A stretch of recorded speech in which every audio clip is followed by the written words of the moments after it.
Kanahagakure no Sato. The Konoha Hospital, October 25th, Naruto, age 6. Not for the first time did the Sandaime Hokage Sarutobi Hiruzen wondered what did it mean to be the Hokage. Both his senseis and predecessors, the Nidaime Hokage, Senju Tobirama, and his brother, the Shodai Hokage, Senju Hashirama, had told him many times that treating his fellow villagers, his fellow shinobi of the leaf, all as a part of his own family, as a part of his own body, that is what it means to be the Hokage.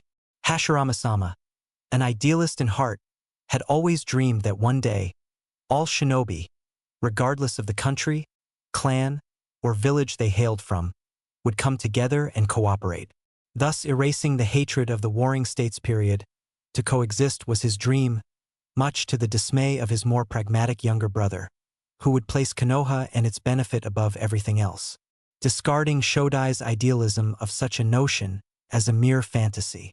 A fantasy that, if it ever became a reality, would be an illusion at best.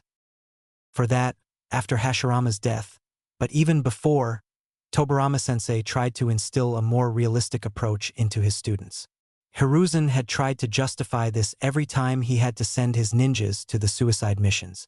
When he sent them to war, knowing that some of them might never come back. Those were the moments when he wondered what it truly means to be the Hokage, and if he was worthy of wearing the mantle of the third.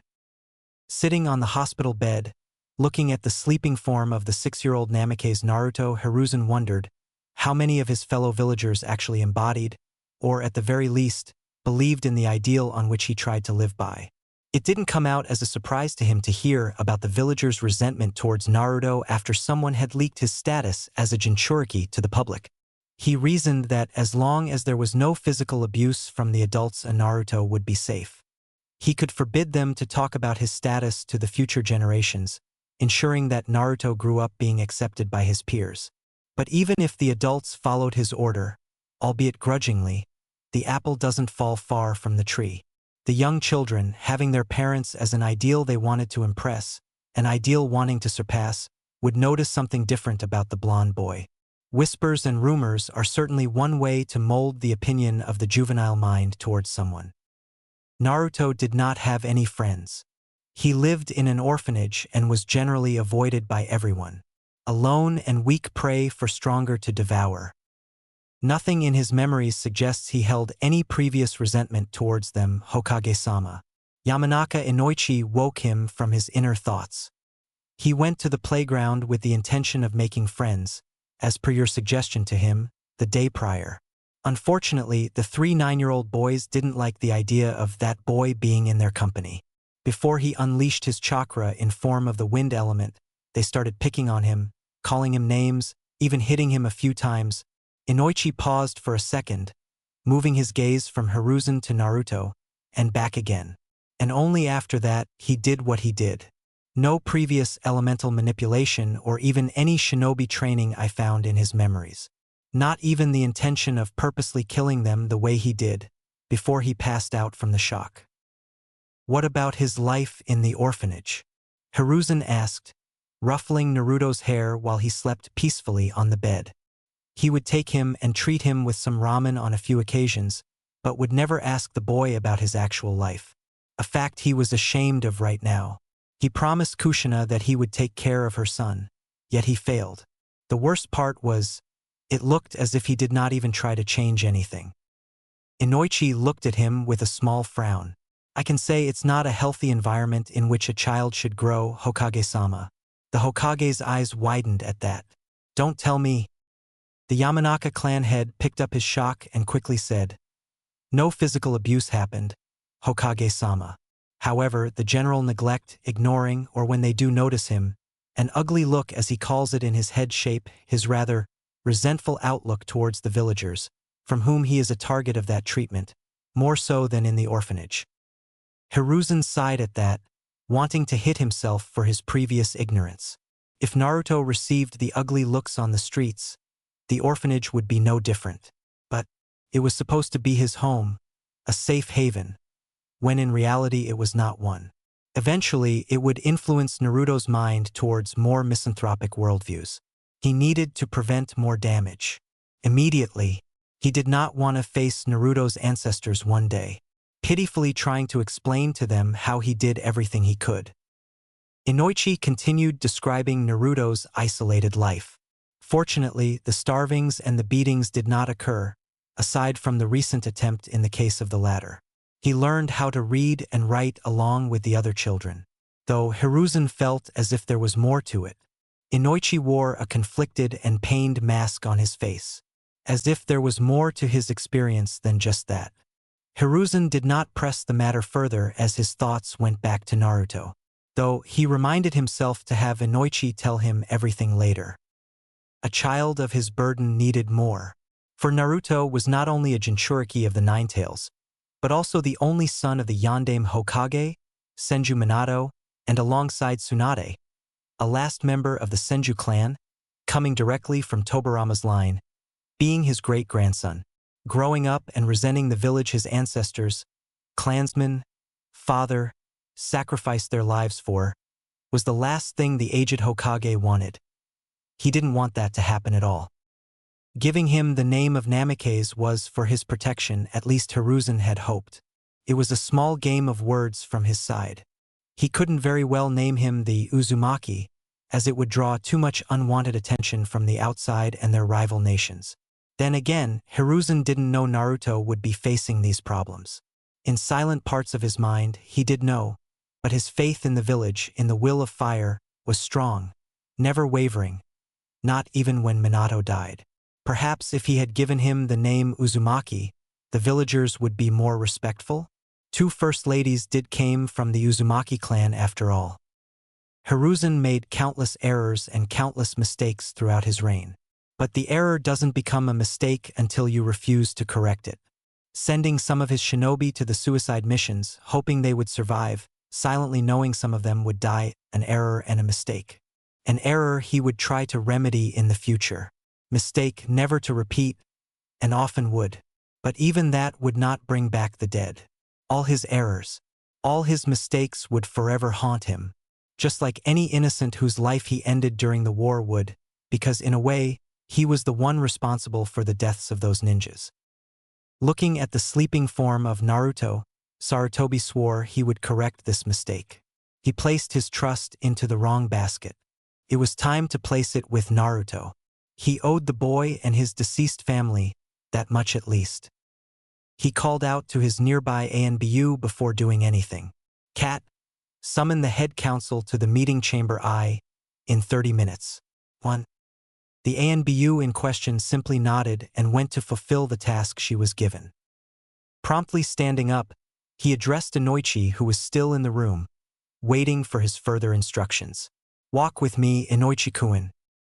After making sure there were at least 2 ANBU guards with Naruto, along with giving a warning to the doctors not to speak to anyone about it, Hiruzen made his way to the office. In the meantime, Inoichi wondered what his Hokage planned to do with the council. It was no secret among the ninja population that the Sandaime and his former teammates had a clash of ideologies ever since his reinstatement, particularly regarding Naruto. Udatane Koharu and Mitokado Hamura certainly passed the transition from firm supporters of Sandaime to biggest supporters of Shimura Danzo, another elder and rival to Sandaime. Inoichi, himself being the member of the head council as representative of Konoha's intelligence division, was a witness to their constant debates but found himself supporting the Sandaime for the most part, as he, in Inoichi's mind, truly embodied the will of fire. At the meeting chamber a half-hour later, in one of the rooms, specifically meant for these kinds of meetings, the head council was gathered. Aside from the Sandaime Hokage and Inoichi, who represented Konoha's intelligence division, present were Shimura Danzo, Udatane Koharu, and Mitokado Hamura as the village elders and more in Shimura's case.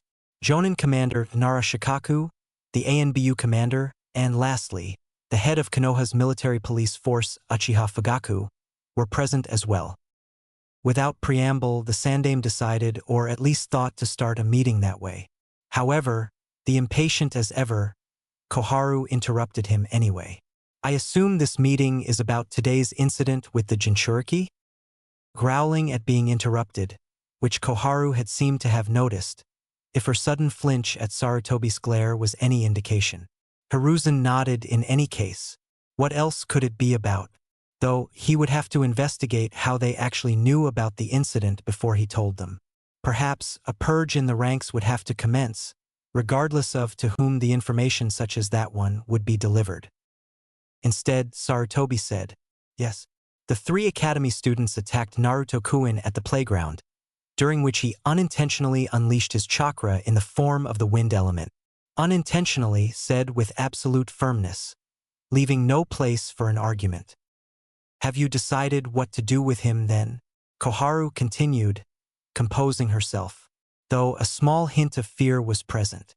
Sarutobi said nothing, except closing his eyes and pursing his lips, and giving a quick nod. However, Hamura, more composed than their female teammate, in a more authoritative voice proposed. Regardless of everything, perhaps it would be for the best to place him under Danzo's protection as was suggested before. Hiruzen was not surprised by his idea, if it could be called one. He was going to deny it in any case, but he allowed Hamura to continue speaking, at very least to hear more of his reasoning, even though it was not the first time he made such a proposal. Given his mental state and the future development of the same, I believe it would be in the village's best interest that the Jinchuriki be trained by Danzo.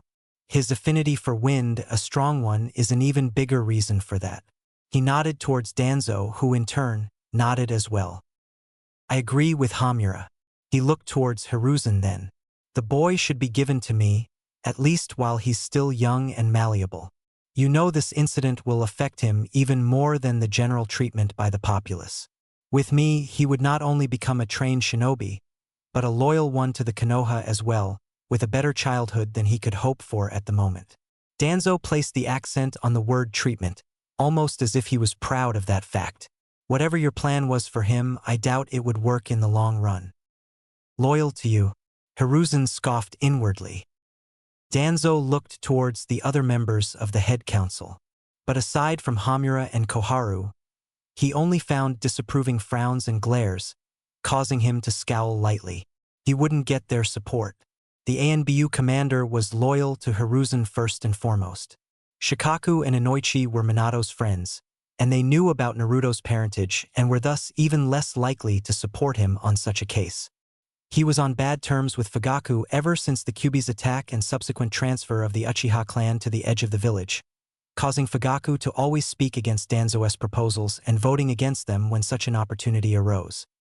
Lastly, he looked towards Hiruzen, his former friend and rival, who strangely had a small smile on his face. I have already decided what to do with Naruto-kun, Shimura. You need not bother with your proposal any further. The same goes for you too, Koharu Hamura. This time there was a little disdain in Hiruzen's eyes when he looked towards his childhood friends. Their knowledge of Naruto's mental state would have to be investigated.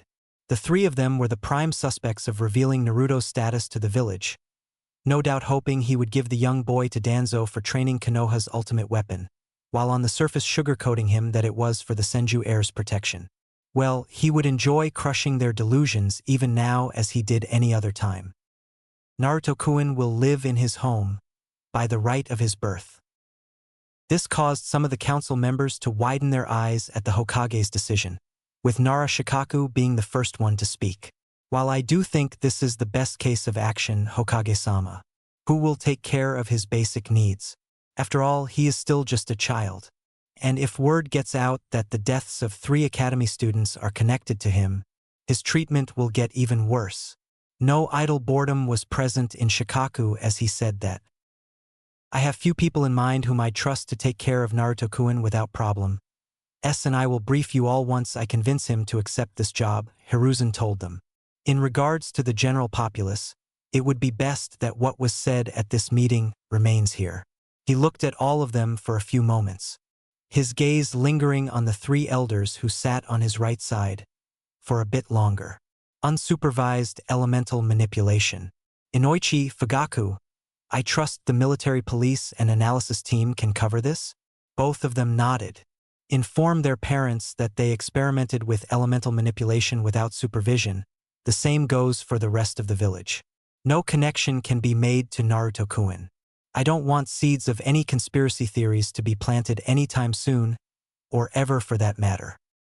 Inoichi, just like Shikaku and the ANBU commander, were his loyal supporters during these types of meetings. Fugaku supported him as well, more out of resentment towards Danzo than the loyalty from the heart. Still, it was better than nothing. While the council couldn't overrule the Hokage in any matter, discontent could be transferred onto the rest of the village. He was lucky that 3 clan heads were on his side. Hiruzen knew that Fugaku knew about Naruto's parentage, as Kushina and Mikoto were best friends, even if he and the rest of the Uchiha clan resented Minato for becoming the Yondaime Hokage on top of being a Senju as well. However, for all his dislike towards Minato, Fugaku was a man of honor, who rarely questioned orders, only when it would hurt the interest of his clan, like relocation of the Uchihas to the other part of the village. Something which Hiruzen started regretting as he supported Danzo in that regard. However, it was too late to remedy that, for now at least.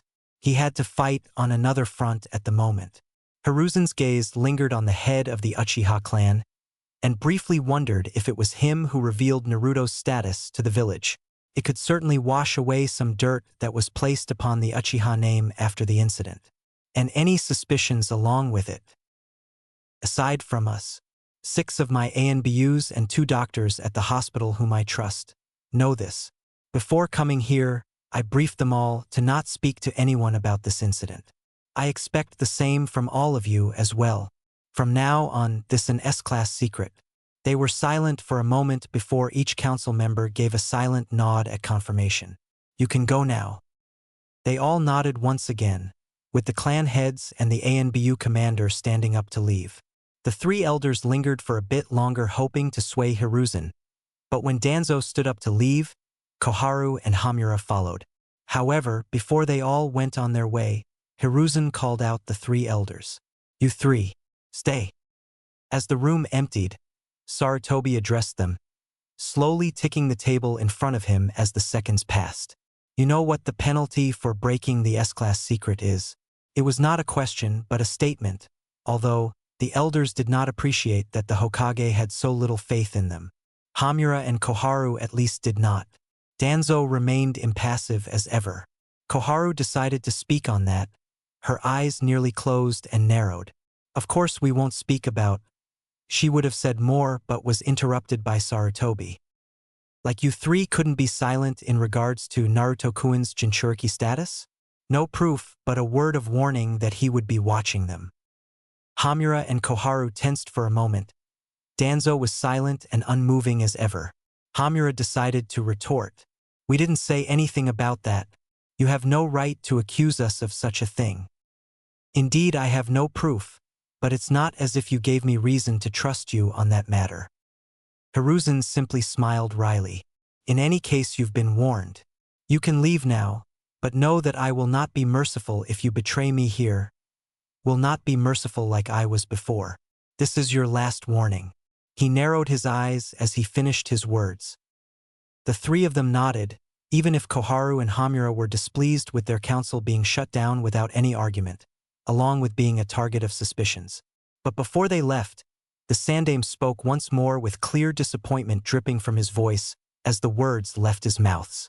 Tobirama-sensei would be disappointed in you 3 with how you want to treat his only living descendant. Danzo spoke this time with a sneer, his visible eye narrowed down, and a look of disgust being sent towards the Sandaime. Nidaime-sama would not place the interest of one child, even of his own blood, over the good of the entire village. You forget the reason why he and Shodai-sama wanted to create this village in the first place, Danzo. Sarutobi retorted, and then he smirked. It's one of the reasons why he chose me as his successor, and not you. No retort came this time, just the sound of the elders leaving. Hammer, however, has definitely hit the nail. Slowly breathing in a tired manner, Hiruzen in his mind thought, I wish Torafu and Kagami were my teammates, or at the very least, alive. God knew it would have been easier to deal with the other 3 with them there. An idea passed through his mind, an idea of a merciless action, of the walls and floor covered in blood. But it vanished quickly as it came, and Hiruzen felt both sadness and shame. The next day at the hospital, Slowly opening his eyes, Naruto found himself staring at the white ceiling of a room he has never been in before. He rubbed his tired eyes, clearing them from the morning eye crust. Why am I here? He wondered for a moment before the flashbacks of the previous day suddenly hit him like a pair of bricks that crashed onto the sloppy workers. Struggling to catch his breath, he felt the arm of a stranger patting him on his back, calming him down a bit. "Easy there, Naruto, it's all right," the stranger urged him in a kind manner. When Naruto lifted his head up, he saw a tall man with a strange mask that looked like that of a dog's face and a tall, spiky silver hair. Memories of 3 dead bodies around him, before he passed out, still fresh in his mind, propelled him to ask, I killed them?" He whispered weakly in a questioning tone. The man with the dog mask was quiet for a few moments before saying, "Hokage-sama will explain everything to you once he comes here. In the meantime, try to relax a bit." Naruto nodded, while the dog-masked Anbu gave him a glass of water. Hokage-sama, or the old man as Naruto called him most of the time, was the only person who would talk to him, who would tell him stories just like a real grandfather would to his grandson. He hoped that the dead bodies of the older kids in his memories were just a nightmare and that the old man would tell him that as well. The dog-masked Anbu motioned for his colleague to tell the Hokage about Naruto's current status, after which he remained with the blonde boy for a time, looking sadly at him. He was no stranger to the first kill, especially at Naruto's age. He had his own first kill when he was as old as Naruto, albeit not on a fellow villager. If the word fellow applied to his sensei's son in this case, since the deceased boys didn't think of him like that when they pushed him to the limits where he ended their lives. 5 minutes passed and the Sandaime Hokage arrived at the hospital room in which Naruto was staying. Seeing his grandfather figure arrive, a small smile formed on Naruto's face as he spoke in a hoarse voice. "Old man." In return, old Hokage gave his own small smile to the young boy. "How are you feeling, Naruto-kun?" he asked him, moving to sit beside him on the white sheets of the hospital's bed. "A bit tired, but it's more that my stomach hurts. I had a nightmare." Naruto scratched his hair, trying to make sense of that nightmare as he spoke. "What was the nightmare about?" Sarutobi carefully asked. At the follow-up question, a small frown graced Naruto's face. Sarutobi suspected what Naruto was going to say. Certainly, first time experiencing death and first kill, it was to be expected. Especially at Naruto's age of 6, when he didn't even mean to do it, it would lead to initial denial. I dreamed that I killed 3 older kids who bullied me, but I didn't mean to do it, I just wanted them to stop doing it." He remained silent after that, most likely still trying to deny such a notion, with his hands scratching his head, running wildly through his blonde hair, trying to make sense of it. A part of Sarutobi wanted Naruto to remain that a child, ignorant of his burden, even if it was impossible to do so anymore. If he evaded answering the question now, he could risk hindering Naruto's growth or even worse, direct it to the wrong road. The young boy, who was always brighter than his peers, as much as the situation and ways of upbringing allowed him, carved for 2 answers. He knew that the villagers disliked him and wondered why they did. The second question was, who were his parents? It was almost like fate. A parent's love was the ultimate form of love a child could receive. A love that could be a sanctuary for most problems.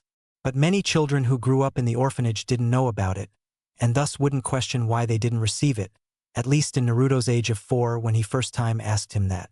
And as the Senju clan, Naruto's clan was known for their love. It was no surprise that Naruto subconsciously upheld their values. Blood is not water after all. Avoiding the answer now or giving the wrong answer, Sarutobi risked Naruto resenting him, or even the village later on. If this incident doesn't make him resent it anyway. "Do you know something about that, old man?" Naruto asked him after a short silence. Looking at him, Hiruzen decided to tell him the truth. "I do know, Naruto-kun." He paused again and then sighed, feeling his eyes heavy with the weight of 100 stones being pilled on them. "And I'm afraid what you dreamt wasn't a nightmare, but the actual reality. Naruto's eyes widened again and his body began shaking, making Hiruzen grab him by the shoulder to calm him down. "Calm down, my boy. Nothing will happen to you. I certainly have no right to punish you, as I'm partially responsible for this entire mess." A moment of silence passed before Hiruzen continued. "After a quick investigation, we have found you did it unintentionally as they had provoked you first. If anything, they got what was coming for them." Sarutobi didn't like the way how he addressed the 3 deceased boys, but Naruto needed to calm down, and more than anything needed moral support. He wasn't at fault anyway, and he did not need to know about the fact that Hiruzen had someone dwell into his mind, lest to frighten him even further. As they started beating you, you unleashed your chakra in the form of wind element, after which it hit all 3 of them, causing them to lose their limbs, damage their internal organs, thus ending their lives. He waited for Naruto to process that. The end result was far worse than those simple words. What will happen to me now?" Naruto asked quietly, his eyes full of fear of the unknown. "Worry not, my boy. Nothing bad will happen to you. As I said, this is partly my fault. I could have done more to protect you and more to prevent something like this to happen to you in the first place." After saying this, Sarutobi stood up and walked towards the hospital's window, looking at the village, contemplating how to explain this to Naruto. He had to know the truth but needed to be sure he would keep it a secret for now. This conversation, while not the way how Hiruzen imagined to have with Naruto at this young age, and not under the influence of these circumstances, had to happen. "Naruto-kun, what I'm about to tell you, you must not tell anyone else. At least until you grow up and become stronger to defend yourself from anything that could harm you." Again, went unsaid. Hearing what he said, Naruto looked towards the ANBU with the dog mask, who was with him when he woke up. Seeing this, Hiruzen smiled. Minato's boy certainly inherited his sharp mind. If he did this right, he would set Naruto on the path of greatness, ensuring the boy to have a fully normal life one day. Normal as much as it was allowed to one shinobi, and he definitely needed to become one. "It's all right, Naruto-kun. He already knows what I'm about to tell you." Naruto nodded. Kakashi already knew Naruto's parentage. And who knows, he might even become a sensei to Naruto one day.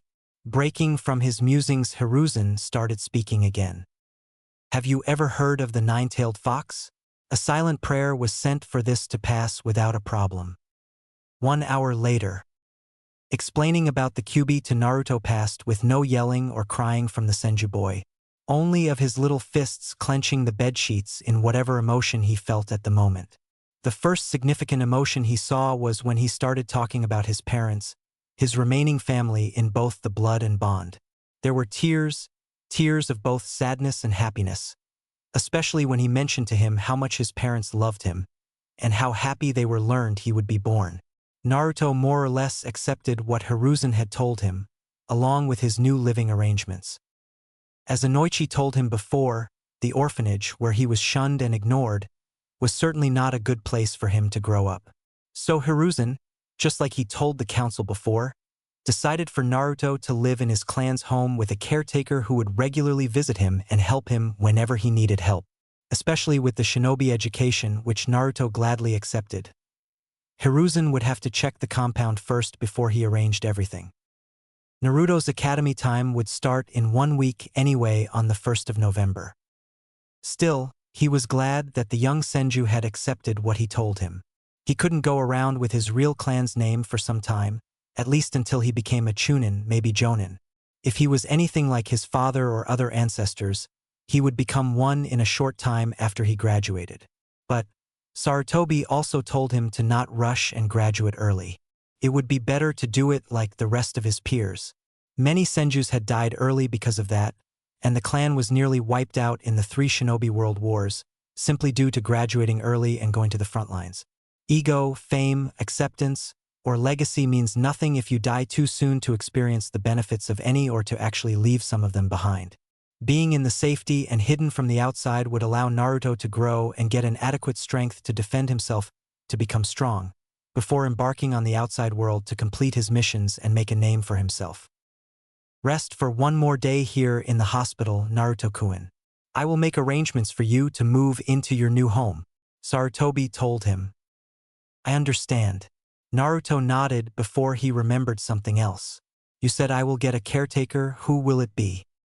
That you will find out tomorrow. He is due to return from his week-long mission today. Maybe he already did. Hiruzen mused in the end.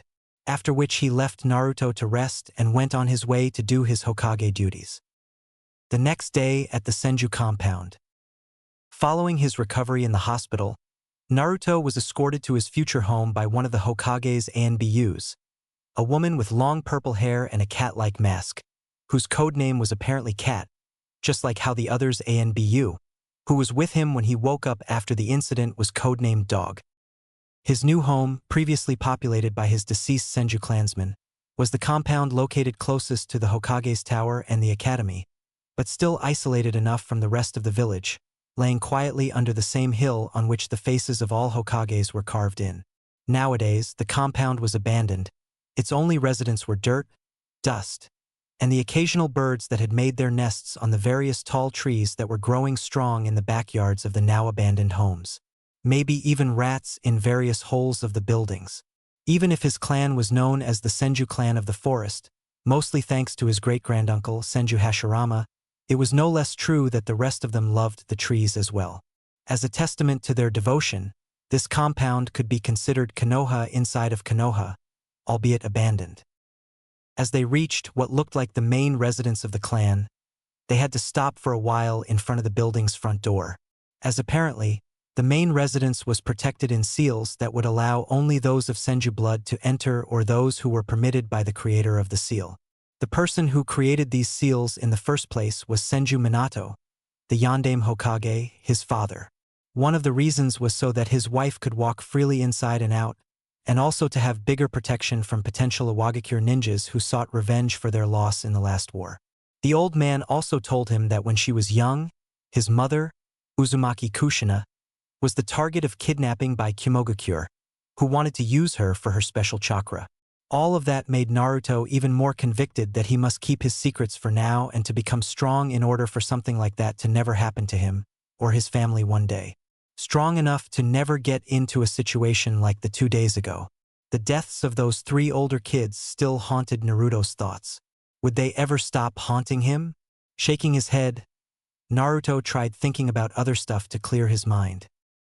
It was still hard to imagine that he was a member of the legendary Senju clan, even if they had largely died out. With the 2 members remaining, Naruto knew that another heavy burden was placed upon him. Not only would he need to revive his clan one day, he needed to be sure that he would make his ancestors proud as well.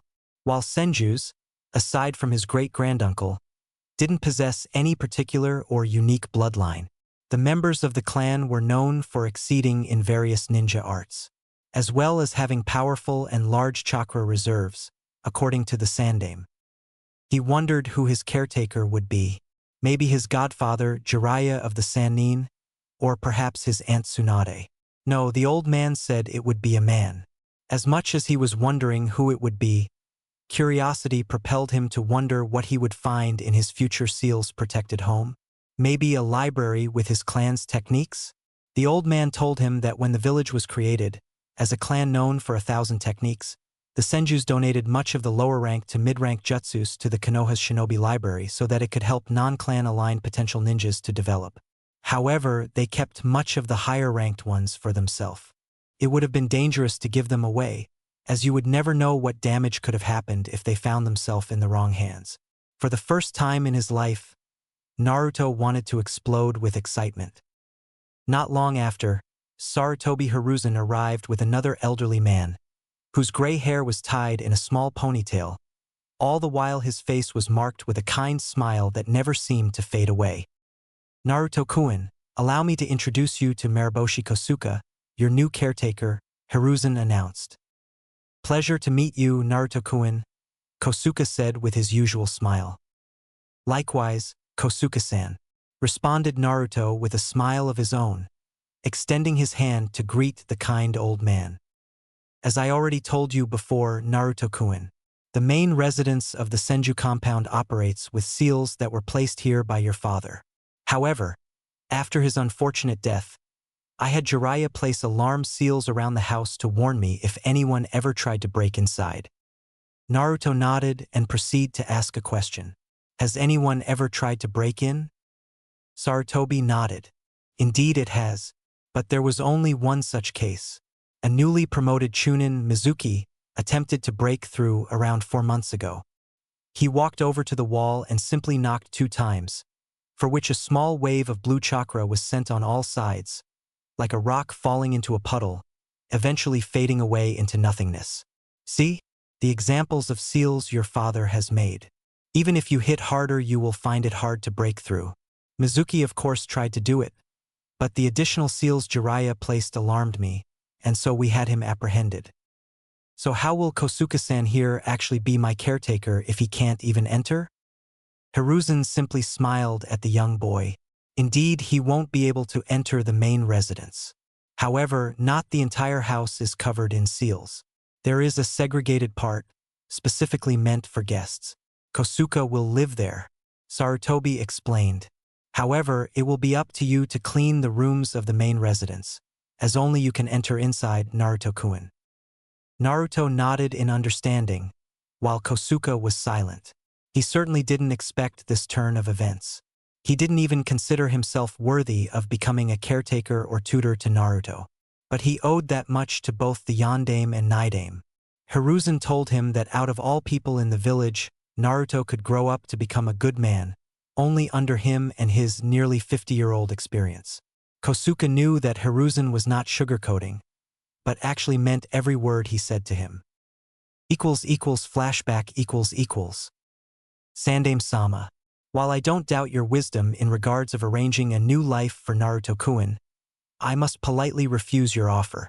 I'm not worthy of teaching young Naruto, and I'm certain there are more worthy shinobi in the village who are. Kosuke quietly answered to Sarutobi after hearing of his offer. Sarutobi only sighed and looked at him. Kosuke, I honestly doubt there are. I refuse to allow any of the clans to adopt Naruto-kun on the principle that it would create unbalance and division or even jealousy among them.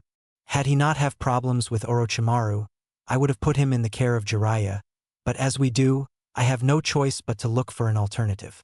He paused for a moment before continuing. Jiraiya has tried to locate Tsunade on few occasions, but aside from running into her debt collectors or casinos she visited, he had found nothing. And we discarded that option. If Tsunade doesn't want to be brought back to the village, then so be it.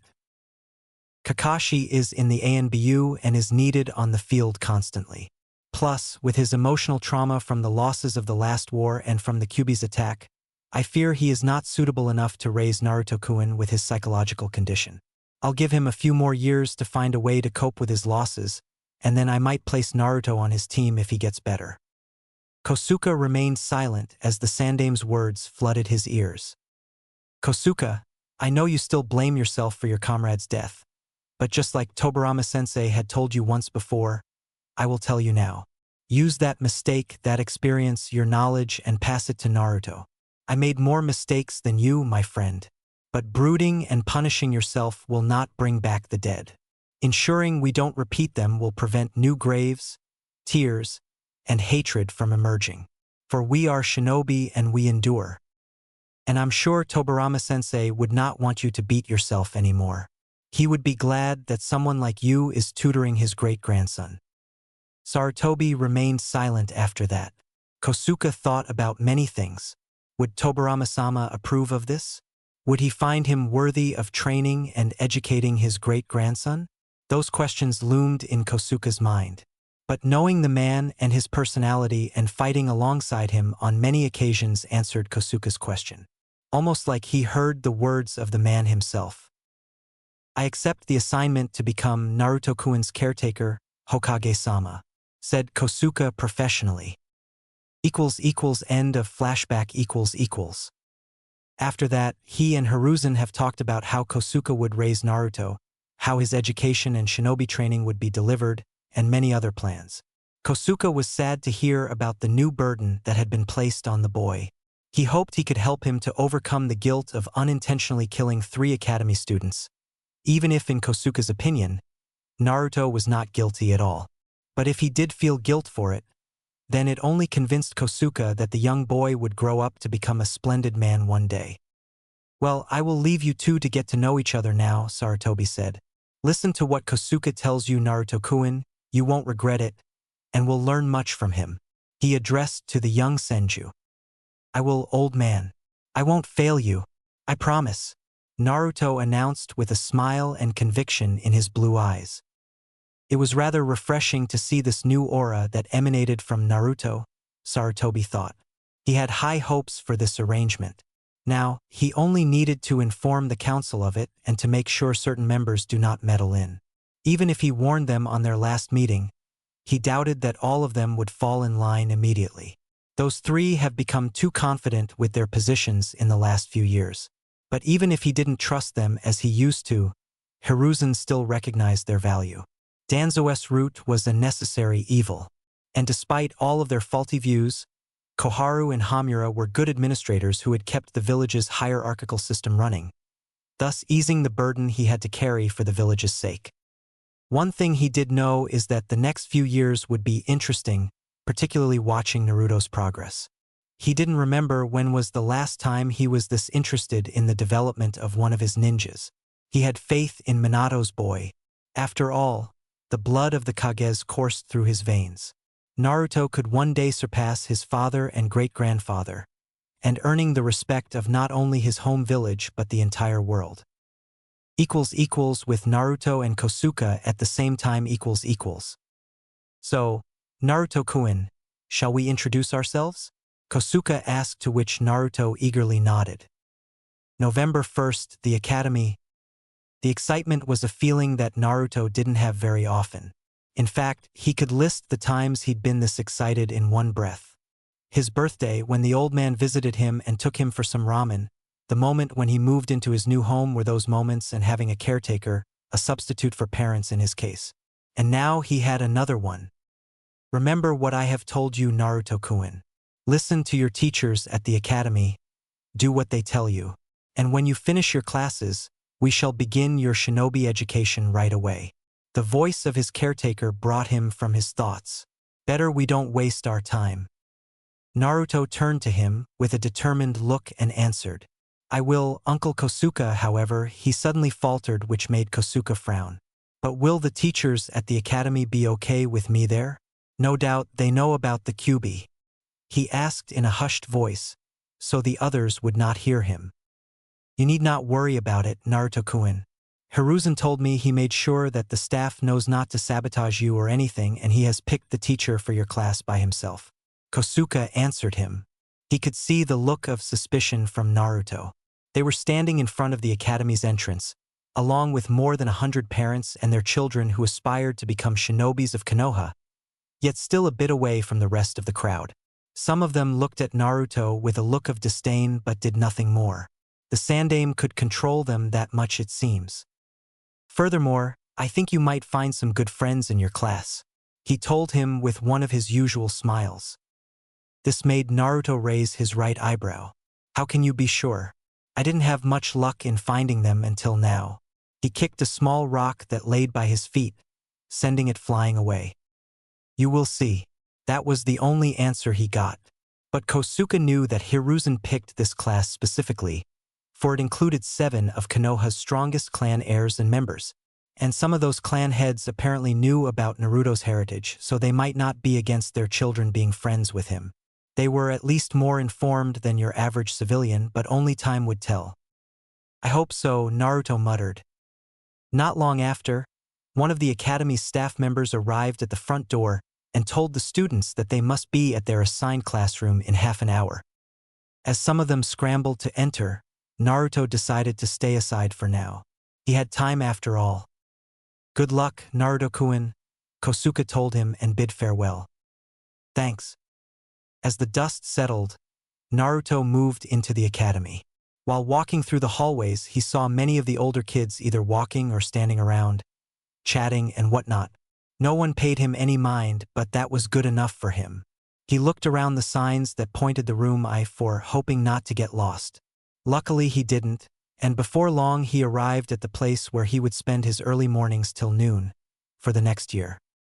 As he entered the room, he noticed that the desks were covered with accessories, bags, and various items that belonged to his classmates, even if not all of them sat in their seats at the moment.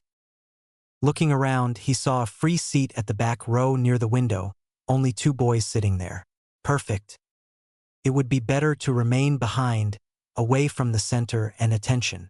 No doubt, once the parents of his classmates hear that he is in the class as well, they try to influence their children negatively on him. Finally, knowing the reason why the adults disliked him brought a semblance of peace to Naruto's mind. He didn't like it, but he could understand them. It wouldn't mean that he would allow them to walk over him, though. "Is this seat taken?" he asked the 2 boys with caution once he approached them. "No, feel free to sit."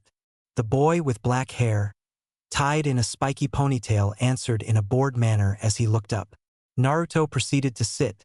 Even if the boy's mannerisms were a bit weird, he didn't detect any ill intent behind his words. "Let's give it a try. I'm Namikaze Naruto, happy to meet you." He hoped to make friends with the 2 of them, or at least try. "Nara Shikamaru." The black-haired boy answered him before motioning his hand to the chubby boy near him, who was currently engaged in eating chips. "And this is Akimichi Choji."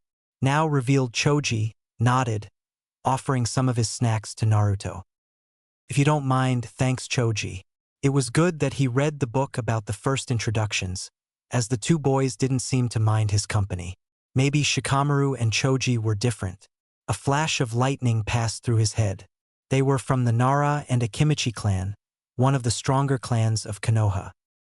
"Are you 2 from the Nara and Akimichi clans by any chance?" he asked just to be sure.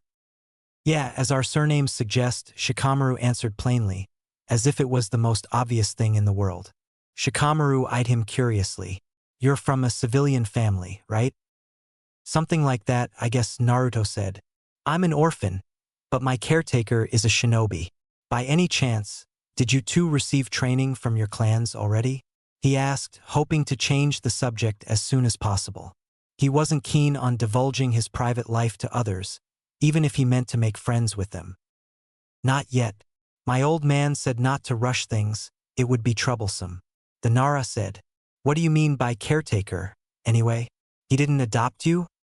Naruto looked at Shikamaru. He didn't think anyone would catch on to that. Certainly not a 6-year-old. "Well, something like that," he vaguely said. "Old family bonds. As I'm an orphan, he took care of me." Naruto hoped his answer would satisfy Shikamaru. He needed to keep his heritage a secret, at least for now. Luckily, Shikamaru accepted the answer. "Do you know anyone else from the class, by the way?" he asked them, further changing the subject. "Blonde girl with short hair is Yamanaka Ino." This time it was Choji who answered his question, pointing at the said girl who was engaged in girlish conversation with another pink-haired girl, with a piece of chips in his hand. "There are some other clan children here. The boy they are giggling at is Uchiha Sasuke," Shikamaru said, rolling his eyes. Instinctively, Naruto narrowed his eyes for a moment. While Kosuke didn't start his practical training yet, he did tell him a lot about the village's history, together with the old man Hokage, when he visited a few times last week. Naruto knew little about the Senju Uchiha rivalry from their stories, but hoped everything would be good between him and Sasuke. Loud one out there is probably an Inuzuka. The one with glasses looks like the Aburame. There's a Hyuga heiress as well, from what my dad told me, though I don't know which one it is. Shikamaru pointed individually at 2 recognizable boys. There are probably more clan children, both larger and minor clans in other classes. One of my cousins is in another class. They continued to engage in conversation on various topics for some time. It was a good feeling having someone your age to talk to. Both Shikamaru and Choji seemed friendly, and Naruto hoped they would stay that way. From their conversation, Naruto found out that the 2 of them knew each other from before, as their clans kept close ties, together with the Yamanakas. Shikamaru initially seemed bored about everything, which worried Naruto that he was a boring company to him. That is, until Choji whispered to him that it was a characteristic of Nara clan members to act that way. Their conversation came to an end when a female shinobi, presumably their future homeroom teacher, entered the classroom, causing those that didn't sit before to scramble to their seats. As they settled down, she spoke first. "Good morning, class," to which all of them responded in kind. "My name is Taketorai Sadoru too, and I will be your homeroom teacher for the next 6 years," she said with a kind smile on her face. Her eyes were of a dark blue color, while her hair was black and was tied in a top-knot bun. She wore the standard chunin vest, but not pants. Instead, she used the simple hot pants that left much of her curvy legs revealed. "I'm 16 years old, and have been a chunin for 2 years now." "A woman sensei? Troublesome," Naruto heard Shikamaru mutter beside him. "Before I begin the introduction to your curriculum for the next 6 years, we will have a roll call like every other day from now on. Right then, let's start," Sadoru-sensei said in a melodic voice, after which she started calling out names, checking them that they were present. When she got to his name, no incident happened, to which Naruto was grateful for, as it seemed that he will be treated no differently than the other students. "Okay, now that we're finished with roll call, I'll explain to you what you're going to learn for the next 6 years, before officially enlisting to Konoha's regular forces, genin in your case." She paused to make sure they were listening. She continued explaining for the next half hour their future education, which will be divided into practical and theoretical parts. At the end of every 4th month, they will have an evaluation from the subjects that were taught during that year, in both practice and paper theoretical part. From practical, during their first year, they will learn to mold chakra, basic chakra control that they will have to expand to other versions when they become genin, hand seals, and initial taijutsu and bukijutsu. From the theoretical part, which will be more present in the first 4 years, less in the last 2, but present for the entire time, they will have mathematics, history, geography, and shinobi culture, which Naruto assumed will cover the shinobi hierarchy, organizational system, ideology of will of fire, etc. Human biology will come in with further branching of bukijutsu. Genjutsu will be covered from the 3rd year on, later on with the basics of fuinjutsu and the introduction to medical ninjutsu in the last year for those who are interested in such art. Remember one thing that our esteemed Naidame-sama used to say that is important for shinobi to take care of. Those are mind, technique, body. She told them in the end, before dismissing them during their first day. Great-grandfather's words stuck to Naruto. Mind, technique, body. It was easy to memorize them, and all in all, Naruto couldn't wait to start. After the academy. "Hey Naruto," he heard Shikamaru calling him as he exited the academy. "Me and Choji are going to the playground now, wanna come with us?" he asked him. At the mention of a playground, Naruto's entire body froze, and his eyes widened immediately. The playground was the last place he wanted to be. Memories of dismembered limbs and hands and 3 dead bodies suddenly hit him, but he managed to compose himself. Maybe next time. I have something to do now. See you tomorrow, Shikamaru." "Choji," he quickly told them before running back home, making sure nobody saw him as he entered the compound. Seeing his blonde classmate running off so suddenly and his demeanor from before made Shikamaru frown slightly, and made him wonder if there was something more regarding this. From the little time he spent with Naruto before the class started, he could see that he was rather smart for his age. Like him in a way. Naras were known for their intellect, which was a trademark they were famous for. But the orphan such as Naruto was knowledgeable about many things. Not to mention his eyes, who were a bit uneasy from time to time. Was he missing something here? Maybe Naruto was simply shy before getting more familiar with someone. He would investigate it some other time. For now, he would go with Choji and play, probably before his mother started nagging him for not coming home early. As Naruto reached his home, he found Kosuke clearing the large pond from leaves that had fallen from the nearby tree. The backyard of the main residence where Naruto and Kosuke lived has been covered in grass and bushes that have spread around due to the years of neglect. For the first day after meeting Kosuke, the two of them decided to clear the main residence's backyard, which took the entirety of their day.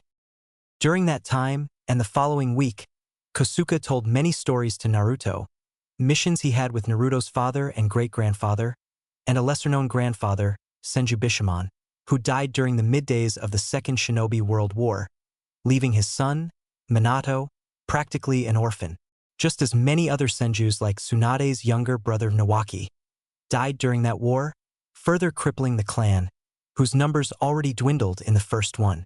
According to Kosuke, Bishamon was among the most powerful shinobis of Konoha at that time. While he never mastered the Flying Thunder God technique like his father, or like his son later would, Bishamon was a master of Bukijutsu in every branch, especially when he combined it with his wind element. Dying during the battle against the Sandaime Reikage, sacrificing himself to hold off the enemy so his comrades could retreat. Similarly, how his father held off the Kinkaku unit protecting his students. Albeit, unlike the Nidaime who died from wounds in the village later on, but not before killing the Gold and Silver Brothers, 3, Bishamon did not survive or kill the Sandaime Reikage in the process. While spending time with him, Naruto learned many things about Kosuke as well. His caretaker apparently, even after 40 years, still blamed himself for the deaths of his comrades during a mission a long time ago, which caused him to always try and sacrifice his life during the missions, something which many people, including the Sandaime Hokage, constantly reprimanded him about. Noticing him approaching, Kosuke stood up from the pond before greeting him and asking him about his first day at the academy. "It was great, Uncle Kosuke. Turns out there are a few clan heirs in my class. I got to know 2 of them, Nara Shikamaru and Akimichi Choji. We sat together and talked about countless things." As Naruto continued retelling about his first day at the academy, Kosuke could only smile. It was good to know that the Nara and Akimichi were not prejudiced against the young Senju. Their parents knew about Naruto's heritage, so they might have instructed their children to be nice to him, or at the very least, like they would to everyone else. Although from Naruto's words, no such thing could be detected. It seemed they were genuinely nice. "You picked a good class, Hiruzen." Kosuke knew that he would need to help Naruto overcome his guilt sooner or later, after hearing why he came home earlier. He himself needed to fight his own demons. But he was 62 while Naruto was only 6. The boy must not make the same mistakes as him.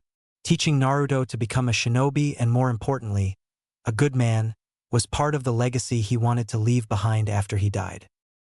"Well, Naruto-kun, seeing as the academy is over today, how would you like to start your training early?" he asked him.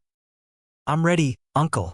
It was a nice feeling of having someone refer to him like that. He never married and his family was long dead. He considered his village as his family, a notion that the Nidaime told him to follow. But this was different, it was far more satisfying. Let us begin then. Chapter 2, Family. 3 months later. "That would be all for today, Naruto-kun," Kosuke said to him as their daily training regime was finished.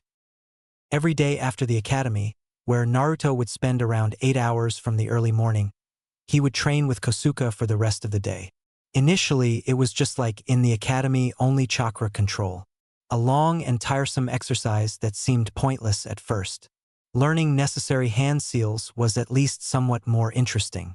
After the first 2 weeks, he began learning the basic taijutsu katas that were also the first steps towards the more advanced taijutsu styles. Those were taught throughout Konoha to the standard shinobi forces, which were largely composed of the ninjas with a civilian background, shinobi who didn't have the clans to rely on for their progress. But instead of those standard ones, Naruto, for his taijutsu training with Kosuke, took one scroll which had the Nidaime's taijutsu style written in it. Fortunately for him, Kosuke, even if he did not know that particular style, was able to help Naruto get into its initial forms.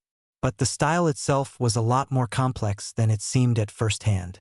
It was based on the agility and speed, which had also made his great-grandfather famous. Speed and agility that Naruto didn't have at the moment. "I must also regrettably inform you that I have a mission tomorrow." Naruto's face morphed into a frown-up as he heard that. "How long will it last?" 1 week at most, unless something drastic happens. Ever since the first day he met him, Naruto knew that Kosuke would have to, sooner or later, return to do missions, albeit not as often as he used to. "I have prepared everything that you will need for the time I'm not here." He continued listing things as they sat on the nearby garden bench to rest. "If you need anything from the village, Don't hesitate and use the transformation technique you were taught. He could do that. It was the first technique Kosuke had taught him after he properly learned how to mold chakra. Aside from that, he had also learned the body replacement technique and the body flicker technique just last week, but not after being drilled into the long chakra control exercises of the tree walking and the water walking, much to Kosuke's dismay after finding out that the tree and water walking were taught only once one became a genin. Being a Jinchuriki and having the large chakra reserves, both from the beast that was sealed inside him and blood of his clans, it was prudent for Naruto to know them. After finishing his duties with Kosuke, Naruto went inside his house, getting himself something to eat, before going to his father's working room within the building, which was also the office of his grandfather and great-grandfather in their time. It was a rather large room with no windows as it was located in the middle of the residence, flanked by other rooms from both sides, plus connected to the Hokage's hill directly. The first time he entered the room, he was in awe of the countless books he found. From history books to geographical, religious, adventurous to even the 3 romance books that the old man always read. And the dust. Everything, along with the rest of the house, was covered with it. Naruto had to clean it all himself, for no one else could enter those parts of his home but him. For the first 2 days after moving into his new home, Naruto had spent his free time reading whatever had caught his hand first. There were countless instruction manuals on how to be a shinobi, introductions to different ninja arts, including the elemental manipulation and the training regimes that the Senju clan practiced during the Warring States era. But aside from the introductions, there was not much more on those topics. There were various other scrolls with different techniques, but they were up to the B rank at most, apparently. Still, you do with what you had at hand.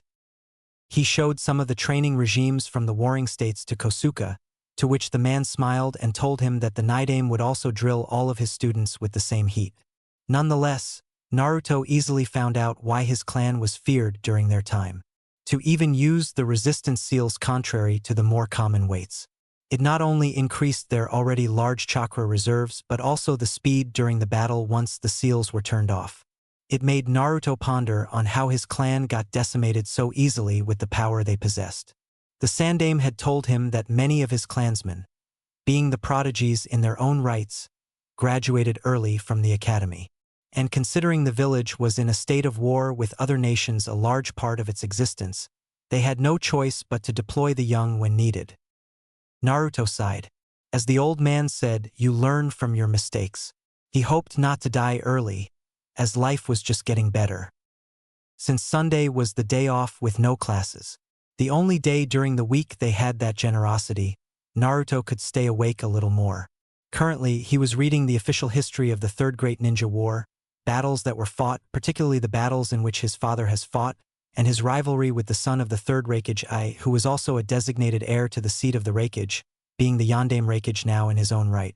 Along with the dictionary book for any word he did not know the meaning of to help him right away. Completely lost in time as he read, Naruto ignored a loud hooting of the owls from the outside.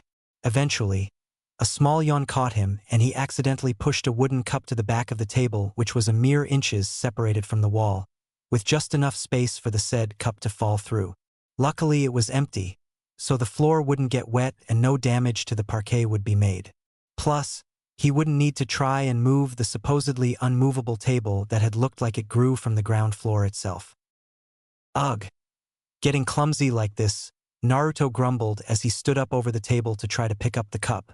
But as he leaned forward and moved his hand over the small space between the table and the wall, the built-in bookshelf to his left side started moving slowly further left, catching him off guard. Well, what is this? Waiting for the bookshelf to stop moving, which it did, Naruto completely forgot about the cup and turned his attention towards the bookshelf. Now fully moved, a place where the bookshelf was formerly at place, an entrance to the moderate-sized tunnel that went deep into the hill with staircases going down and sconces at the wall supporting the potential torches was revealed.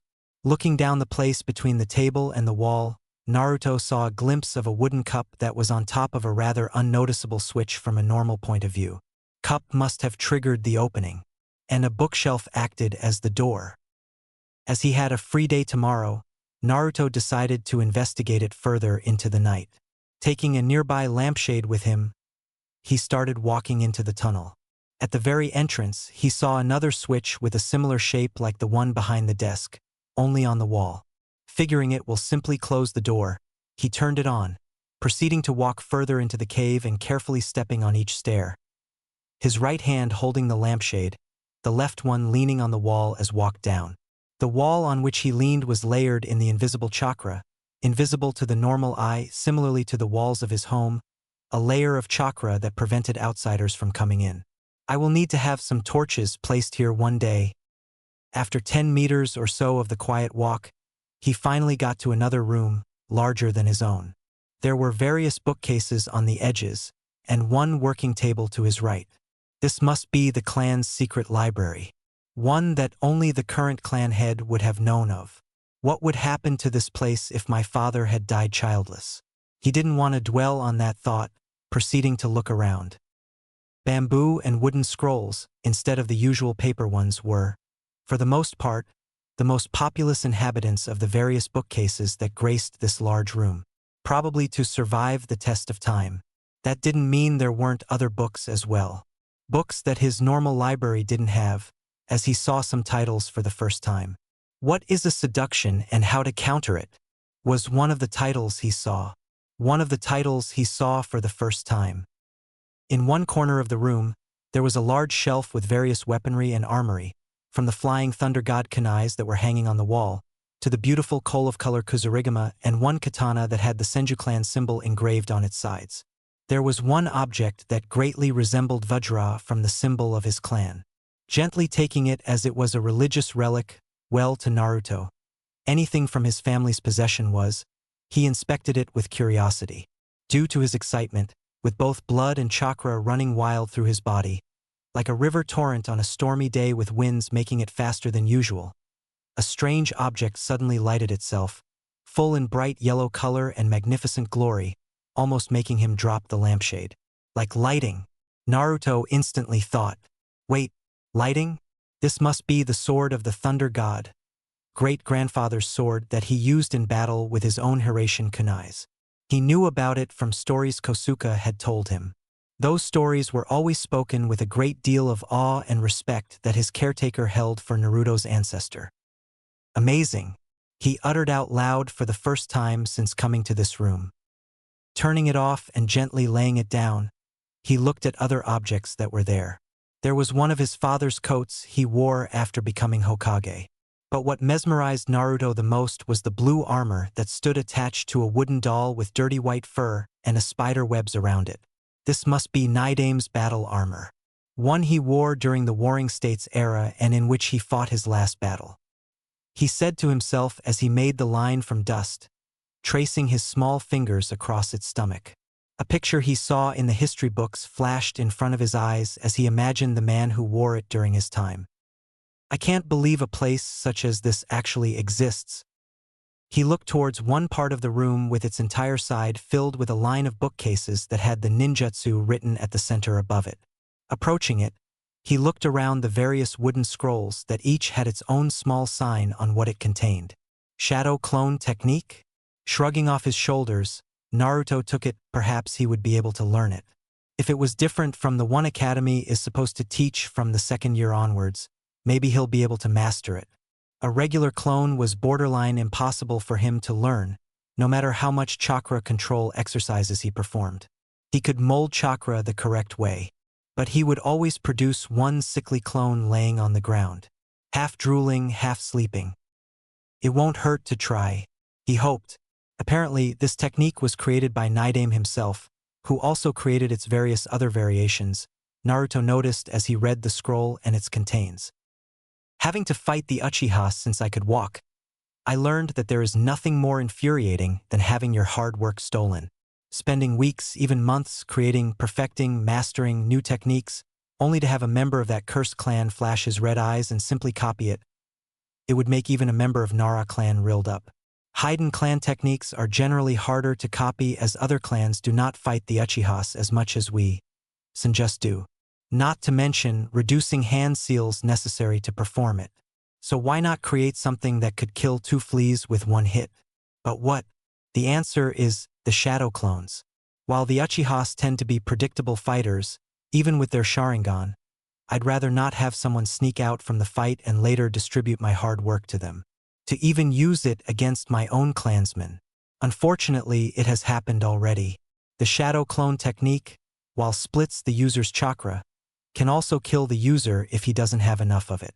Something which the Uchihas in general do not have. At least by the Senju and Uzumaki standards. There is nothing more satisfying than having your opponent cripple himself during the fight, making your job a lot easier. Because that's what shinobis do, they win. Not by honorable means, for we are not samurais. We simply win. The following part of the bamboo scroll contained the drawn explanation of a simple hand seal required to make the shadow clone and the way Churka should be molded to create it. Naruto found it easy to learn, and given his already large chakra reserves, he doubted the jutsu would have had some negative effects on him. The Nidaime himself had a large and powerful chakra, but even he didn't have one like the Jinchurikis did. The rest of the scroll explained the other purposes of the jutsu that had more flexible use than Naruto originally thought it would. It could transfer anything the clone learned to the original. It was also good for spying and intelligence-gathering missions. Ideas running through his mind, Naruto imagined what could he do once he mastered it. Sending clone to the academy to the theoretical work? Yes, he would do that. Help him with elemental manipulation once he started learning it? Yes, he will do that. Help me in a fight and overcome the opponent with sheer numbers? It was an unorthodox approach to fighting, sure, as it would pointlessly waste chakra. But still, this jutsu was a goldmine of possibilities. He did not fight a foolish grin from appearing on his face as he fantasized about it. At the thought of elemental manipulation, Naruto looked around the other bookcases of the room and found few that had countless scrolls for each element. While his regular library had those as well, this one had the advanced and higher-rank techniques, as well as the theory and explanation from which he could develop some techniques further. Looking around, he saw one book about the theory behind the bloodline mutations. But for now, he would not touch that. He would go step by step. He returned to his room not soon after and went to sleep, snuggling in his warm bed. Though the snow was not present, it was still January, and the nights were cold. He had a free day once he wakes up, and he was going to use it the best way he could. Tomorrow, outside of Naruto's house. Standing in the middle of his backyard where he had usually practiced his taijutsu and basic kenjutsu with Kosuke, Naruto prepared himself to perform the shadow clone technique he had read about last night. Kosuke already went on a mission, and Naruto had to imagine his face once he saw him do it. Inhaling then exhaling a few times, Naruto made a shadow clone hand seal, molded chakra the way it was needed, and poured as much as he could into use, in the end saying, "Shadow clone jutsu." As soon as he did that, everything around him was covered in smoke. The Hokage's office. Sitting in his office, overlooking some paperwork that he was buried in, Sarutobi suddenly felt a large surge of Naruto's chakra coming from the east, his home. Not thinking about paperwork for a second anymore, Sarutobi body flickered out of his office, his ANBU guards following him in his wake. As soon as he arrived at the Senju compound, he was astonished by the sheer number of blonde heads that covered the surroundings. Even the roofs of the nearby storage buildings had been covered with them. Quickly composing himself, while some of his ANBUs were still in a state of shock, he decided to approach the young Senju and get some answers out of him. "Oh, good day, Hokage-sama. What brings you out here?" Naruto asked, grinning like he never did before, proud of himself with the amount of shadow clones he made. Senju Tobirama, in the scroll, suggested that those who had large chakra should make 10 clones at most, even if he himself could create more than that. Mostly for the sake of effectiveness. Although chakra would return to the original user, unless of course completely wasted from the clone side or dispelled during the combat. It would be a strategic blunder to leave the main body weak, even for a moment. Neither Sharingan nor Byakugan could see through it. And the Nidaime was not the man to take the risks needlessly. "Naruto-kun, what were you thinking using this jutsu? Don't you know dangerous it is?" he questioned sternly. "What was Kosuke thinking of teaching it to you?" Uncle Kosuke didn't teach me shadow clones, Naruto said. Mirth in his eyes was still present, though his face looked like it was made of flat stone. Then who did? The Hokage questioned further. Naruto for a moment looked towards the other ANBUs who were present, all of them looking at him behind their masks, but the gaze of their eyes was felt upon his body, then towards Hokage himself. I found a scroll about it in my library. He omitted saying which library.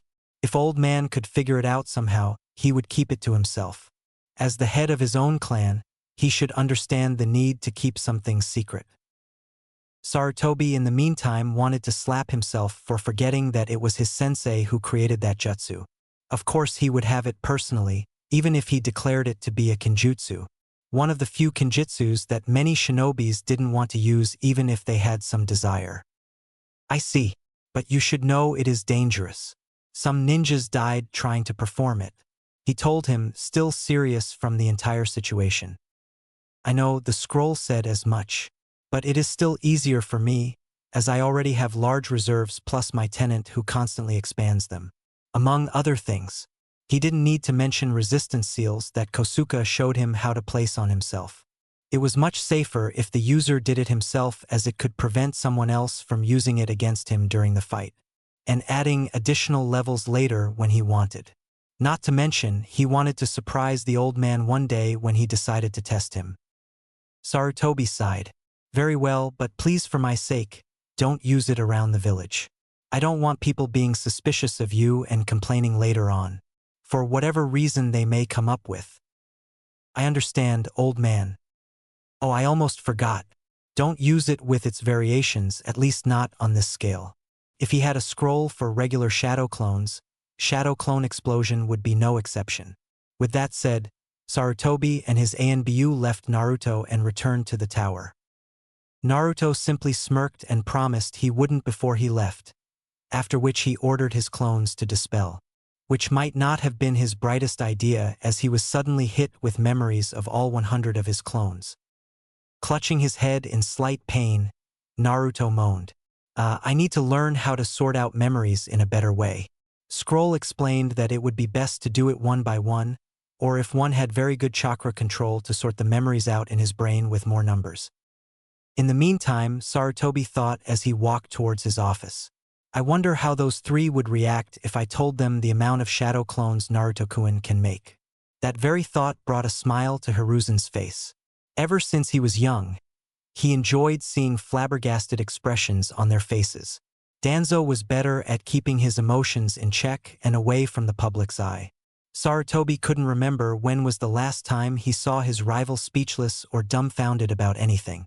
When Minato was chosen as Yondaime, he could at least see him growling. Heart attack, maybe? He continued imagining how that conversation could develop. Danzo's potential expression could make it to the history books, but the thought of it and him suddenly made Hiruzen frown. Danzo would no doubt attempt to kidnap Naruto and brainwash him into his personal drone if he knew Naruto's almost limitless potential. Even if he didn't tell him about Naruto's progress, Warhawk would no doubt find out himself. Gritting his teeth, Hiruzen knew he would need another conversation with him. Despite all the warnings, he could never be sure. As Kosuke went on a northeastern border with the Land of Hot Water to help the teams there reinforce the defense of the borders of the Land of Fire, he would need to place additional guards around Naruto's home for the duration of Kosuke's absence. On any sane day, he would execute the man for defying him. But since the new year, the Uchiha clan has been even more restless for being suspected of being guilty of the Kyuubi's attack. New arrangements would need to be made for the time being. Cat. Sandaime called out one of his ANBU who momentarily appeared before her leader. Yes, Hokage-sama? Arrange with Boar and Falcon to make a guard duty for Naruto-kun for the duration of 7 days. The mission might be prolonged depending on the situation. At least one of you has to be watching him while he is out of his house all the time, even when Kosuke comes back. Dismissed. The ANBU in question nodded and went on to make the arrangements for the mission. 3 ANBUs from 6 who knew about Naruto's incident from a few months ago. Kosuke would hopefully finish his mission on time. There weren't many shinobis older than 60 with his experience and knowledge of the Land of Fire's terrain. That's why his presence was needed there. Otherwise, Sarutobi would need to bring in some other people into this case, omitting certain truths of course. With Naruto at the same time. After resting for a bit, Naruto decided to the basic physical exercises that he'd done with Uncle Kosuke before. The next thing he did was perfecting the body replacement technique and body flicker technique. Kosuke told him that he should never underestimate low-rank jutsu such as that one, for it was life-savior on the battlefield. As he performed various katas, Kosuke thought him, Naruto realized it was better if he had a partner to spar with. Quickly making another shadow clone, he begun sparring with him, careful not to dispel the clone. He didn't need to worry himself regarding that. Another clone would take his place. But following Nidame's words mind technique body, it was prudent of him to know how strong of a hit he would land on his opponent, when will he land the hit and how he would land a hit. Fuinjutsu was an art he had not only hoped to learn but needed to, given his status. While initially resentful of his father for placing such a burden on him, with passing time, the anger lessened. Now Naruto understood the dilemma his father probably had. The Shodai Hokage, Senju Hashirama, was the one who captured the Kyuubi and other tailed beasts. Forcing someone else to carry the weight and balance of the elemental nations was out of the question. Being the Hokage at the time didn't help either. Village was founded on the principle of will of fire, an ideal that his clan embodied most of all, sacrificing your own happiness for the greater good. If he wasn't ready to sacrifice the happiness of his only son for the sake of the village, how could he expect others to do the same, even if many of them spat on his wish later? Hearing his stomach grumble in hunger, Naruto decided to go to the village and get some ramen to eat. Using a henge, he transformed into an older, imaginary version of himself with red hair without whiskers and went on his way. Tucci and his young daughter were always welcoming of him in their shop, and they knew about his henge as he told them. It wouldn't do good to freak them out if his henge dropped, or even for them to freak out, hearing an order of 9 bowls of miso ramen from someone that was not him. Few times, Naruto noticed people suddenly leaving if they saw him enter the shop, or even if they approached it. They would pass it by with disdain in their ugly eyes when they saw him in. After all, eyes are the reflection of the soul. The Academy, February 1st. Today we will be having our first traditional shinobi spar, class, Sadaru-sensei told them. Please be quiet as you step out of the room. We don't want to disturb other classes. There was an immediate chorus of happy and excited shouts from the children. Sadaru sighed at the utter disregard for her order. They'll learn in time, hopefully. Troublesome. I hope I won't have to fight today, Shikamaru mumbled beside Naruto. For 3 months after meeting Shikamaru and Choji, Naruto remained friends with them. While he still didn't go to the playground, he would always have lunch with them at the academy. On a few occasions, Shikamaru brought a shogi board with him and asked him if he wanted to play. While never playing it before, Naruto quickly started catching up, after Shikamaru taught him how on one of their breaks. If the serious expression on Nara's face during their last 2 matches was any indication. As they arrived at the academy's field that was meant for practice, Sadaru-sensei started explaining rules and rituals before and after every spar. Regarding the actual spar itself, for now, they would pick 2 students randomly by opening their sheet record to see if they practiced any of the actual katas they were taught previously. Okay, the first draw is Uchiha Sasuke, Sadaru-sensei announced. At the same time, many of the girls squealed in delight at seeing him in action. The other one is Namikaze Naruto, she told them and looked towards him, smiling. Good luck, Naruto, Choji told him. Shikamaru offered his support as well. As they stood across each other, making a seal of confrontation, both boys were studying their respective opponents. Sasuke had a confident look on his face. The only thing he knew about Naruto was that he was an orphan, coming from a civilian background, but he had a strange aura around him which made Sasuke wary. Senses he didn't know he had until now warned him not to be overconfident. Naruto, on the other hand, knew quite a bit about Sasuke, or better said, the Uchiha clan. He knew nothing about Sasuke personally. He spent yesterday evening in his clan's secret library. Unlike his son and grandson, the Naidame had much more prejudice and distrust against the Uchihas. And while Naruto never had any bad engagement with them, he started understanding his ancestors' paranoia. Losing two of his brothers, father, and countless other relatives during the Warring States period didn't help it either. For Tobirama was a man who neither forgave nor forgot easily. But he could pass by his prejudice for the good of the village, as he had an Uchiha student himself. Reading about some of Tobirama's ideas and personal thoughts inspired Naruto that he could do the same for the villagers.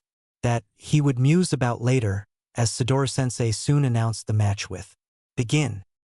Neither boys moved but stood in their own respective katas.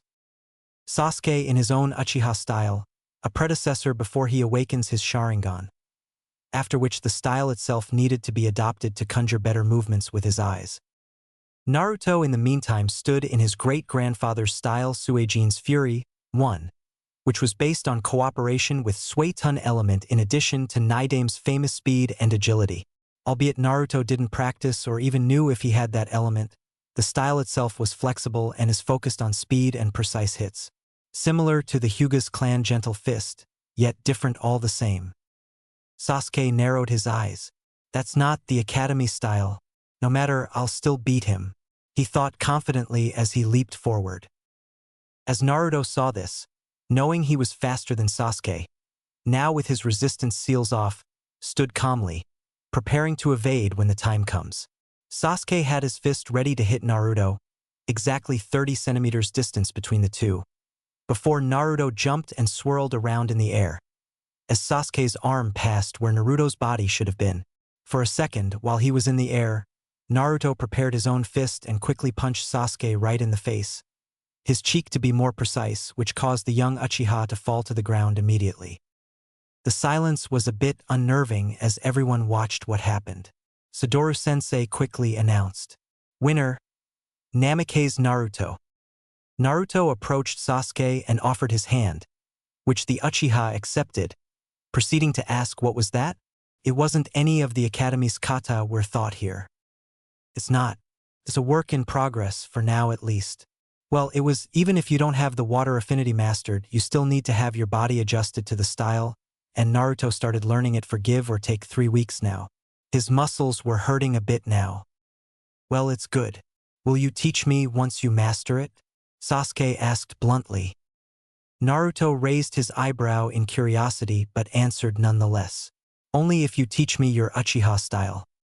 Sasuke looked at him with a blank expression on his face, but then he smirked. Not a chance, but a fair point. Nice fight, buddy. Choji congratulated him. Thanks. What was with that style? I've never seen it before, Shikamaru asked him. It's a work in progress, Naruto only said. Shikamaru looked to accept the answer, after which 3 boys resumed to watch few more spars, chatting between them in the meantime. You like gardening? The question came from Choji. Yes, I do. Or at least I'd like to try, Naruto told him. There was a strange sense of euphoria on the notion of having such a hobby. Training and reading were fun and all. Notion of gardening almost seemed integrated in him. Do you guys know where I can buy some seeds? Try Yamanaka Flower Shop. Aside from flowers, they also sell seeds for those who want to garden, Shikamaru suggested. I didn't know Ninja Clan did that type of business, Naruto wondered. All clans do, Shikamaru said, as it was the most common thing in the world. At Naruto's raised eyebrow he continued, troublesome, but all larger clans have different sources of income. Yamanaka, Nara, and Akimichi have a partnership between us.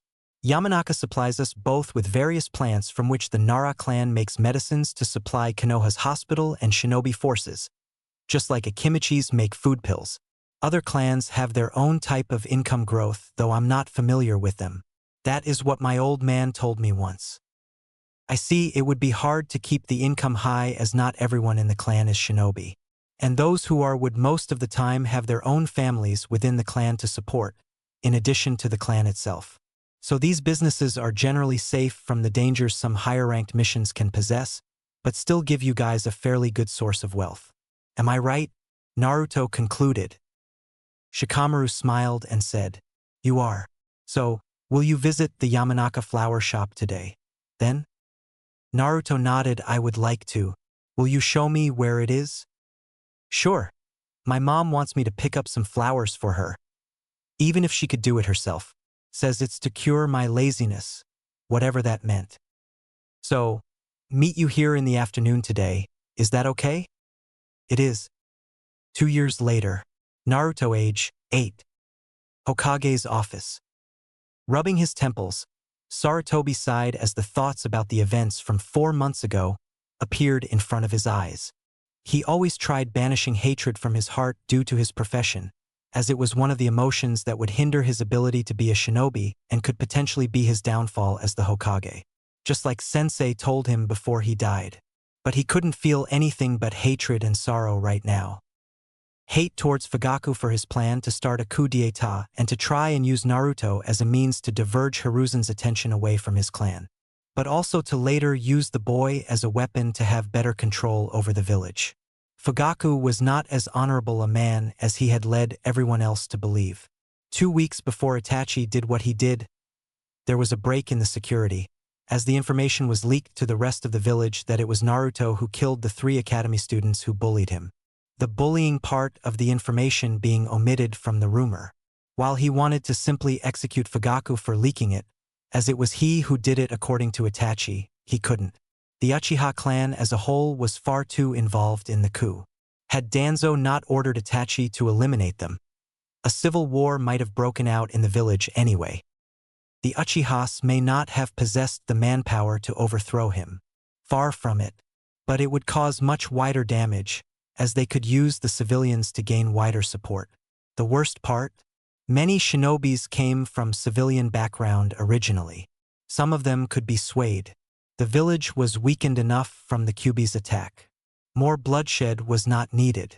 Ironic.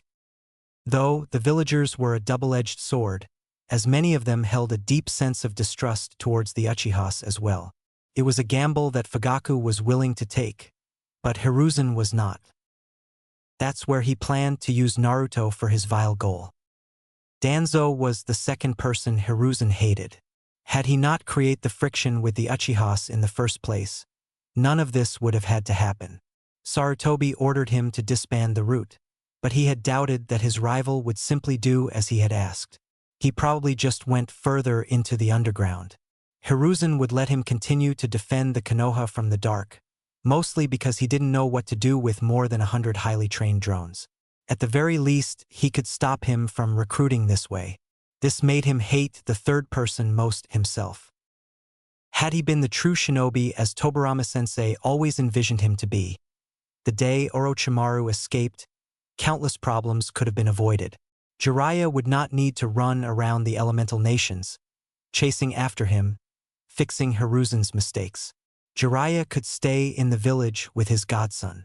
Naruto would not be alone for the first few years of his life and would not need to unleash the wind element to defend himself at the age of 6. Had he not been a sentimental craven, he would have executed Danzo a long time ago and would not walk around and did as he pleased. Now, too deeply involved, and in order to defend Konoha from potential threats, he allowed Danzo to walk freely again. The result of his weakness.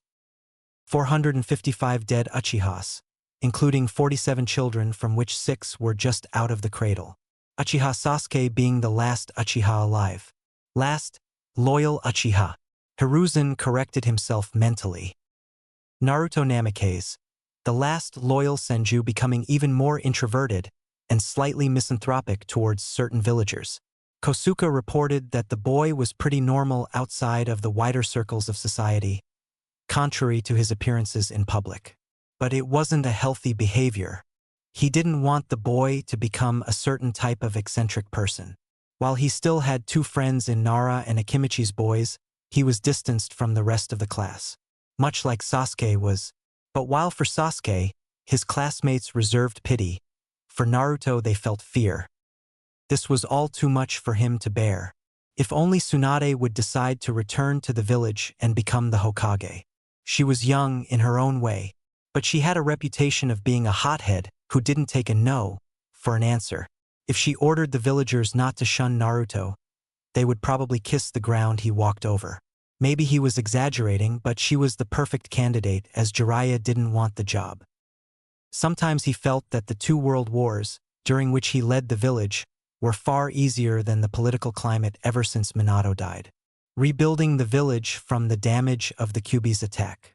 Reorganizing shinobi forces and forcing retired ninjas on active duty. Funding for the orphans from the war and the attack, the latter of one leaving many more than the war itself. The Hyuga affair, Naruto's incident, and finally the latest one, Uchiha's plan for coup d'etat. If only Jiraiya was here right now. Did you miss me, Sarutobi-sensei? Speak of the devil. Jiraiya?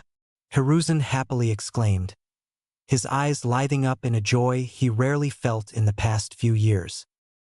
What's with the gloomy look, old man? You're 50 years too late to refuse the job. Jiraiya joked as he entered the office through the window. It's yours if you want to take the carriage from this old man's back. Pass. The Sannin raised his hand in defense, smile still intact. Hiruzen smiled. He needed someone to talk to, someone he could trust with no reservation. Ordering his ANBU to leave and setting up the privacy seals, he turned to his student. You have no idea how happy I'm to see you, Jiraiya. I've been looking everywhere for you for nearly 2 years. Jiraiya, still keeping a small smile on his face, took a seat in front of the Hokage. You know the spymaster's job, sensei. I needed to lay low for a while, especially when searching for Orochimaru. Settling up in serious expression, Hiruzen asked him, what have you last heard of him? Did he defected to some other village? It would be even more prudent to eliminate him. If he defected to Kumo or IWA, there was no question that they would need to reorganize their entire defenses. There was no telling what Orochimaru would tell them. But that was a low possibility. For all their rivalry and hate with Konoha, Kumo and IWA hated Orochimaru for killing some of their top shinobis and being one of the most militarist figures among their prime enemy forces, the one who pushed for further war with them. Kiri was a possibility as it had a lot of bloodline holders, something Orochimaru loved dearly. But being a caste-based society with paranoid leadership, suspicious of its own citizens, Kiri would be hard-pressed to accept him. The most likely scenario is that they would execute him and try to figure out Konoha's weaknesses by themselves. No, at least not in a traditional sense. Jiraiya started. I found out that he was keeping some connections with a few of the clans in the land of rice fields ever since the start of the Third War. One branch of the Fuma clan, Shin, Endo, Tu, and various others. There is also rumor of a hidden village forming in that country. Aren't they 60 years too late for that? Sarutobi snorted, and as did Jiraiya, but his expression turned serious after a while. We'll need to investigate that in any case. If Orochimaru is behind its creation, he will definitely pose an even greater threat to us in the future. A new hidden village that borders us is a potential threat, especially if Orochimaru is behind it. We've never had good relations with those clans. There is more, sensei, Jiraiya said after a small pause. Shortly after fleeing the village and before formally creating his own, Orochimaru joined a criminal organization, the one named the Akatsuki, composed of a few other S-rank missing nins. Hiruzen's eyes widened. S-rank shinobis were not so easily found under a rock. In fact, right now they could be listed in Konoha on one hand, all 5 fingers not needed. Do you know any of their members? Aside from Orochimaru, of course. And, he slowly asked. He himself knew one already. The one who said he would join, Hiruzen remembered. No, but you know one of them. In fact, you placed him in a position to join them, didn't you, sensei? Jiraiya said, not letting Hiruzen even finish his thoughts. Keeping his straight face, Hiruzen closed his eyes and nodded, muttering, Itachi-kun. Yes, him. Jiraiya confirmed, nodding as he spoke. You don't know how shocked I was when he sent one of his crows and caught me in that genjutsu of his for a second, Jiraiya said, smirking. I must be getting rusty lately. Anyway, after he caught me in his genjutsu, he told me of his mission against his clan. Political climate in the village prior to the massacre, of course, including the incident about Naruto. Jiraiya glared at Hiruzen after mentioning the name of his godson. Hiruzen simply continued nodding with his eyes closed. I will tell you everything about Naruto-kun, Jiraiya, after you tell me of this Akatsuki organization. Before he left, Itachi told me he will join them, but nothing more. Jiraiya sighed and stood up, approaching the window of the Hokage's office, looking at the village in the distance. In truth, I don't know that much about them, the actual members or goals. Itachi told me he will deliver more information on them after he establishes himself for some time. Smiling at the next thought, Jiraiya continued. But he did tell me just before I arrived here, again via his crows, that Orochimaru tried to take him and his Sharingan. I see that the deluded student of mine failed has in his endeavor. Sarutobi smirked as he spoke. What happened after that? Not much aside from Orochimaru fleeing, possibly towards the clans of the land of rice fields. Jiraiya answered. We can safely assume that the Akatsuki and Orochimaru will be at each other's throats for a while. Initially, I wanted to suggest you send a few teams and investigate those clans, but if the Rice Daimyo has given him asylum and word gets out we're having incursions into a country that is not in any sort of alliance or agreement with the Land of Fire, it could cause an international incident, worse, a new world war. It would be best if I go there and try to investigate it myself. Indeed, Sarutobi said. I know that the Fire Daimyo would support us if it got to that. He always did, ever since he ascended to his position. But I don't want to abuse his fondness of us.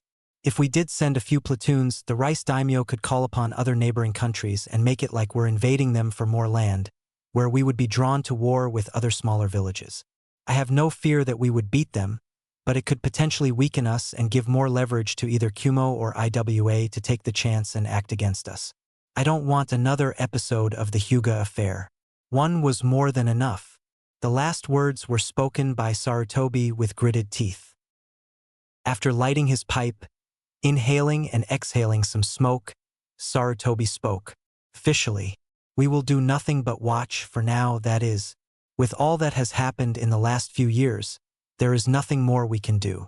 You, on the other hand, should try to find out as much as you can. Jiraiya nodded. I'll keep my eyes open on this small war between the Akatsuki and Orochimaru. If they end up destroying each other in the process, good for us. One of them should be weakened by the end. We could use that.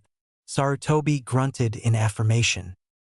Now, tell me about these incidents with Naruto, Jiraiya said with a serious expression, taking his seat once again. Sarutobi waited for a few moments before replying. Very well. For the duration of the following half-hour, Jiraiya listened to everything that Hiruzen has told him.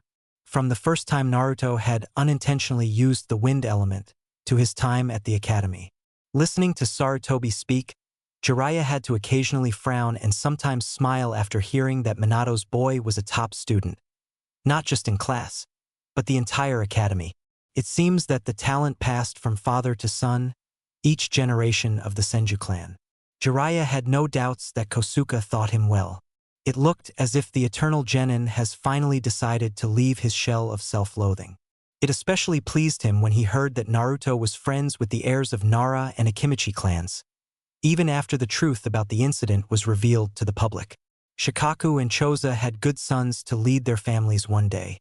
Even if Minato's boy was a bit introverted, according to what Sensei said, he was highly intelligent.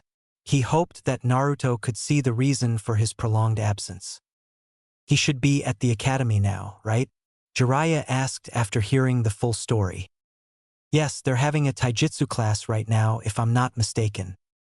Well, I'm going to watch it. Sarutobi raised his right eyebrow. No research right away? That's unusual. He smirked. Some other time, Sensei. This is my priority now, Jiraiya said, smiling, but in a serious tone. At the academy's training ground. Hatano Onagi against Namikaze Naruto. Begin, Sadora Sensei announced after pairing them together for taijutsu spar. Onagi stood at his side of the sparring field, looking at the Naruto with fear in his eyes. Why the hell was he paired with him? For the first year and a half of the academy, Onagi didn't think much of Naruto aside from being good at everything he did. Good didn't do him justice. Naruto was best at everything. Shuriken and kunai throwing? He'll hit every target he was told. Geography? He'll tell you about the types of trees that grow in the land of waterfalls. History? He'll tell you about the battle Naidame Hokage had with the Kinkaku unit, like he was there himself. The most disturbing part about him was the story about the incident that happened 2 years ago. The incident where he killed 3 older academy students with wind ninjutsu, as some rumors said. What was he? Why was he allowed to enter the academy after doing that? Onagi remembered the time when he and Hibachi called him a geek, nerd. Out of jealousy, thoughts about what his blonde classmate could do to him after revelations brought shivers to his body. But standing in his academy kata facing Naruto, adjusting his glasses, he tried putting his false sense of courage. He practiced with his older Chunin brother. He would put up a fight even if he lost. But fear in his eyes and shivers in his body never left him. Shinobi Rule number 18 were the words that left Naruto's mouth before he leaped forward. Onagi's eyes widened at the show of speed as Naruto surged towards him, his own fighting style in place, hitting Onagi's shaken hand away before leaving his straight hand in front of his eyes. A shinobi must never show any weakness, Naruto said seriously before leaving the sparring ground, not bothering to do a seal of reconciliation. But what if you don't have strength against the demon? At the academy's rooftop. This is what I was telling you about, Sarutobi said. He goes leaps and bounds compared to his peers. I could let him graduate early, he could have been made Chunin now. Kakashi certainly did before him. But you know how many senjus died doing that. In times of peace we are, but nothing is certain once you go outside. Sarutobi finished and inhaled smoke from his pipe. Jiraiya said nothing but kept looking down from the roof at his godson. He knew that style of fighting, at least from the history books when he saw the fighting pose of the Naidame Hokage. Deadly fighting style, Naruto looked like he was adept at it, if his standing was any indication. He hoped his godson would open up to him, even if he failed him as a godfather for most of his life. You can talk to him after classes. For now, let's go and eat something, Sarutobi suggested. And I want you to tell me if you found anything new about Tsunade. After the academy's classes. See you tomorrow. Later, Shikamaru told him after departing from the academy and going in his own direction. Naruto continued on his way home. Uncle Kosuke had an entire free week, so he could help him further his water elemental manipulation. For now, he was at the second stage of the said manipulation while the wind would come later on. He found out that he had an extremely strong affinity for the water, in addition to an equally strong affinity to the wind. Offensive and defensive element. His clan's library said that if one could master the wind to its fullest extent, he could utilize it as a defense as well. The water could suit as offensive too, although he did not need to master it to the fullest if he wanted to use it that way. Nonetheless, Naruto was adamant in mastering both. Entering through the backyard door to his home, Naruto found Kosuke, the Sandaime Hokage, and a tall white-haired man talking friendly to each other. He looks kind of familiar, Naruto thought before it clicked him. This was Jiraiya of the Sannin, his father's sensei, and of the finest shinobi that Konoha has ever produced. And his godfather on top of that. Now what would he look for him after 8 years? He would find out anyway. Uncle Kosuke, old man, Naruto called with a small smile on his face. These people never shunned him either for the fox or the incident. Uncle Kosuke was not just his trainer, but a family as well. Old man as well. He would occasionally invite him for lunch at his tower when Kosuke was away for a mission.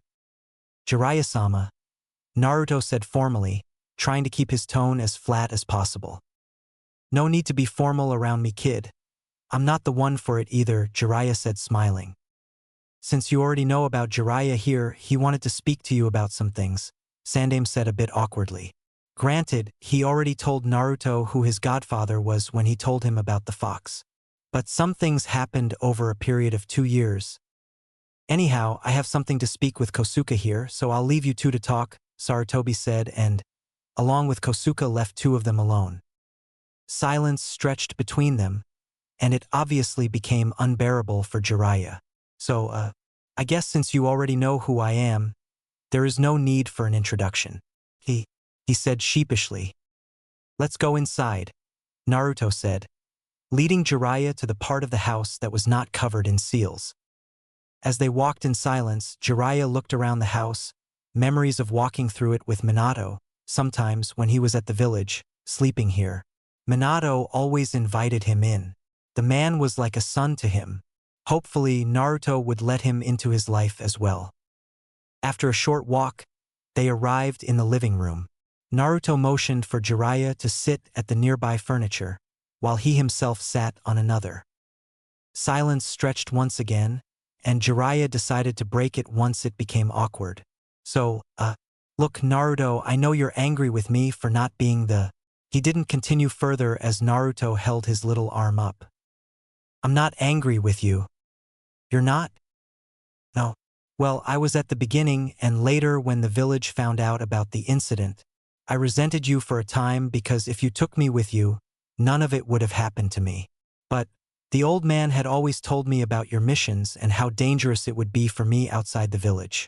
Not to mention your other teammate who is a dangerous enemy. Naruto said. It was true.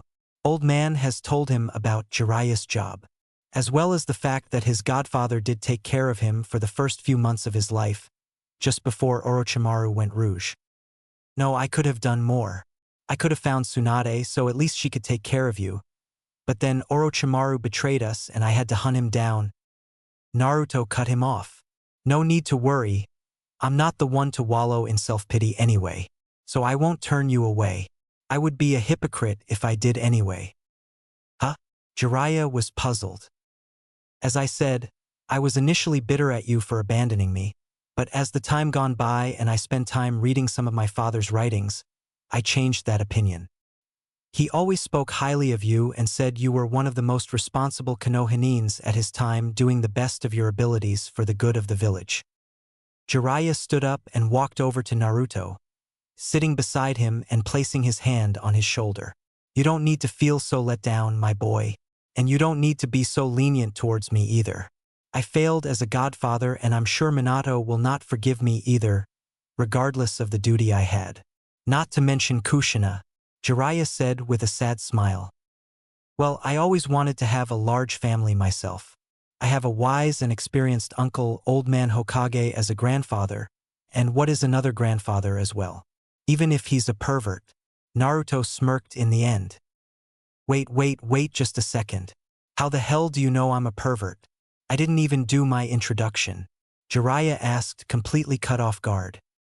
Dad had your pervy books in the library, along with your first one, which is a good book, by the way, if a bit too idealistic and unrealistic in my opinion. Oh, so you read them? Jiraiya exclaimed happily, but then shivered. Wait, you read Make-Out Tactics? No. Just a backside, and seeing front cover the first time was enough to let me know what it was about. Naruto said, smiling. Good, because Kushina would kill me double once I die if you did, Jiraiya exclaimed, relieved. So will you stay in the village for now? Naruto asked. It would be good to have more people around him who are not afraid of him or outright hate him. Jiraiya nodded. I sure will. I'd like to get to know you better, Naruto. And I'd like to train you sometimes when I'm in the village. Great. After that, they talked for the next few hours. Jiraiya already knew most of the things about Naruto's private life from Sandaime, but was curious about Naruto's training nonetheless. Suffice to say, he was in awe of the shinobi knowledge Naruto possessed, as well as an amazing repertoire of jutsus, given his age. By the time he graduates, he would be far ahead of anyone from his generation if he continued with this road. Maybe I should test him? Jiraiya thought. I'm still a beginner with Fuinjutsu, but that's because I haven't touched that art as much as I would like to, Naruto said. Jiraiya nodded. You're in luck, because I'm a Fuinjutsu master myself. I'll gladly help you advance your knowledge in the art. And I also have a few techniques I'd like to teach you myself, ones that I invented. Jiraiya said. Really? Which ones exactly? Naruto asked, being excited at such a notion. You'll find out tomorrow. Jiraiya grinned. Fine. But I was wondering about something. How come you never managed to find my Aunt Tsunade? I thought she would be easier to find than your Rouge teammate. Jiraiya sighed, massaging his temples, after taking off his forehead protector. You can never know with that woman, or what she's up to. I admit I didn't try as hard as I wanted, but I tried nonetheless. I only run at her debt collectors.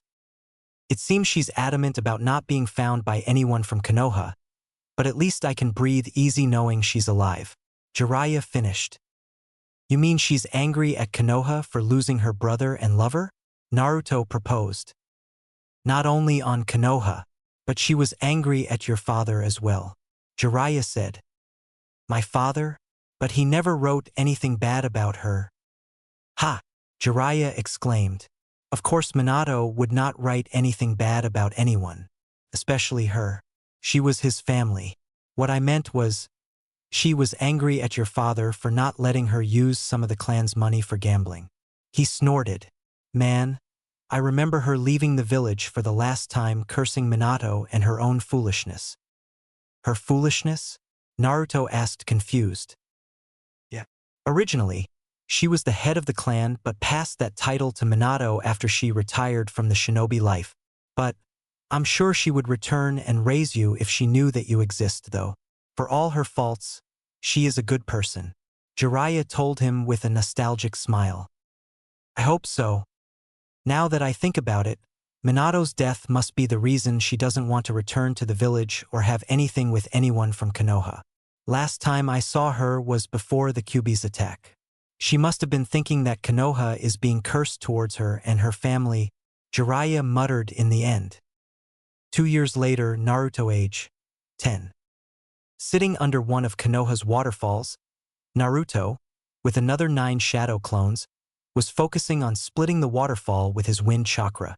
This was the third out of the 5 steps of elemental manipulation, particularly the wind manipulation.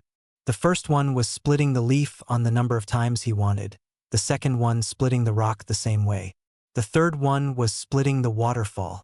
The fourth one would be drawing the sign on the hard ground using nothing but wind.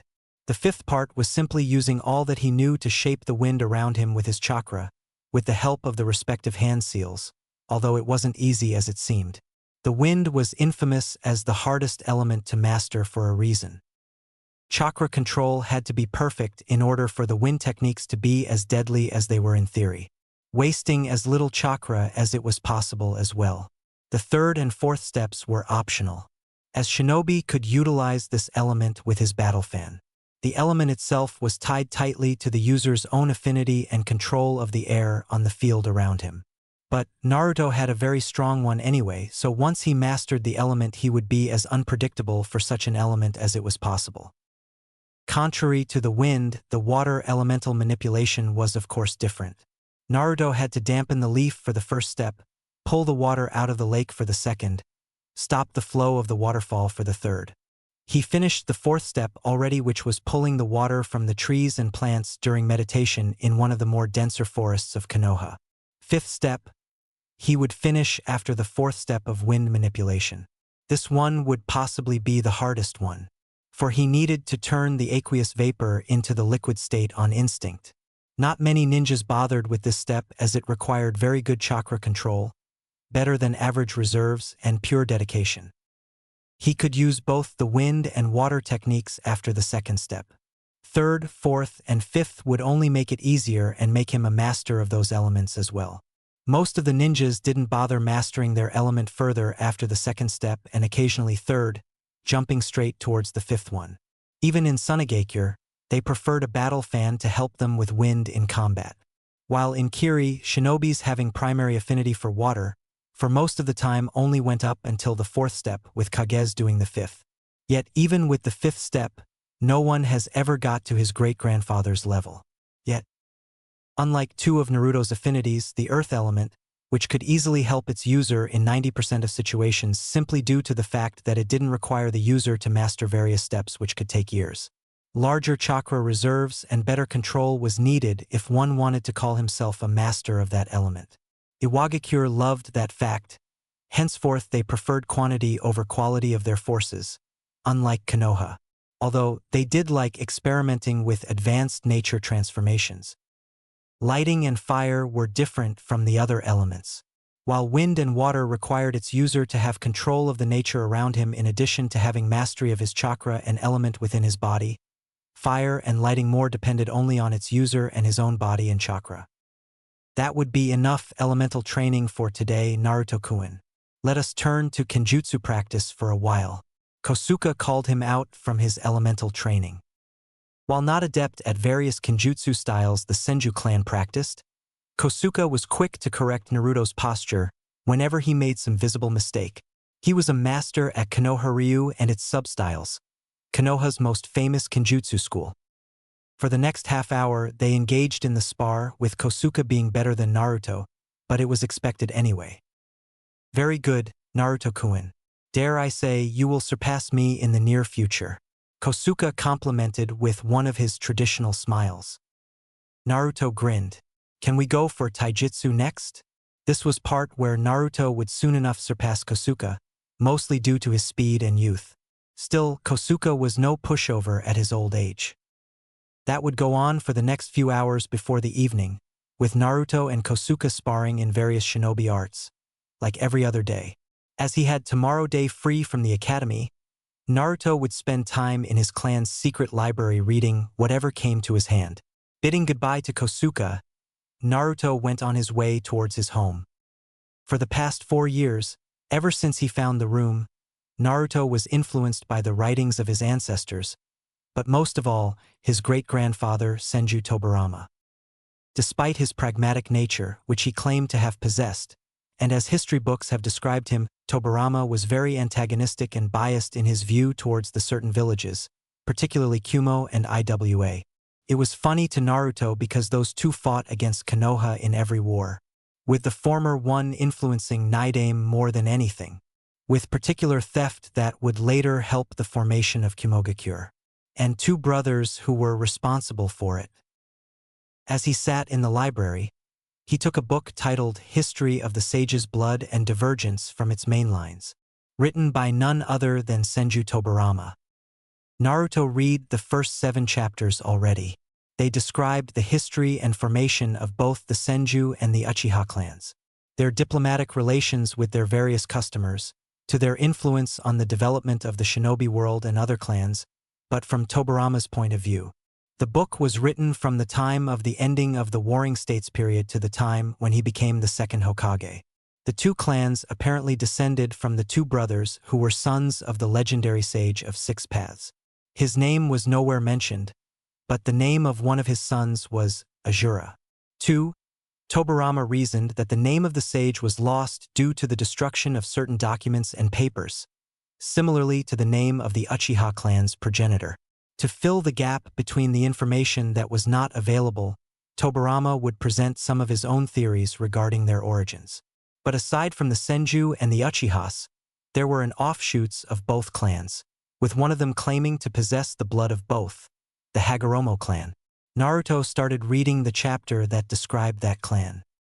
The Hagoromo clan is an offshoot of the Senju clan, or rather one particular Senju man and woman claiming to be part of the Uchiha clan, although there was no evidence to support this claim, aside from the commonly known Hagoromo legend, one where their founder, Senju Hagoromo and woman of the Uchiha clan fell in love and produced 7 children together. I'm not someone to believe that every black-haired and black-eyed woman with a slightly bigger ego than usual is a member of the Uchiha clan. That, however, did not stop the Uchihas from allying with them. From the clan's genealogy that was looted, after the attack I led on them, no evidence was found about intermarriage with either the Uchihas or Hyugas, but there were few shreds of evidence that I found among them that suggest they may have connections to both of those other clans in a rather unorthodox way. Naruto continued reading through the next few pages which described their daily life, founding date, their fighting style, techniques, and political alliances with mission records that were looted from them by Tobirama Senju, shortly before the formation of Konoha. Naruto looked up towards one of the bookshelves with various wooden scrolls that had the Hagoromo clan's symbol with the name under it. Records of their missions and other stuff must be there. Naruto remembered. He knew about it already but didn't divulge further until now. He continued reading the rest of their history and battles with Senjus. Reading it, he found out they killed many of his clansmen as they were allied with the Uchihas during the Warring States period. 3. Part that piqued his interest particularly was Tobirama's own theory about their origin from gathered pieces of information after their destruction. A few following sections and paragraphs said, "Many clans possess the bloodlust, or at least claim they do, but many of them use it simply in the thrill of battle, usually conducted with their techniques and styles. Hagoromo clan does that too, but on a far wider and far more savage scale than the others. But even with that, there aren't many clans who do that. Although one other clan comes to mind in particular, the Kagaya clan. It is no secret that for all their conservative attitude, the thrill of taboo cannot escape even the Hyuga clan. So it is not surprising when a woman of the Hyuga clan decided to impregnate herself with a bad boy Uchiha.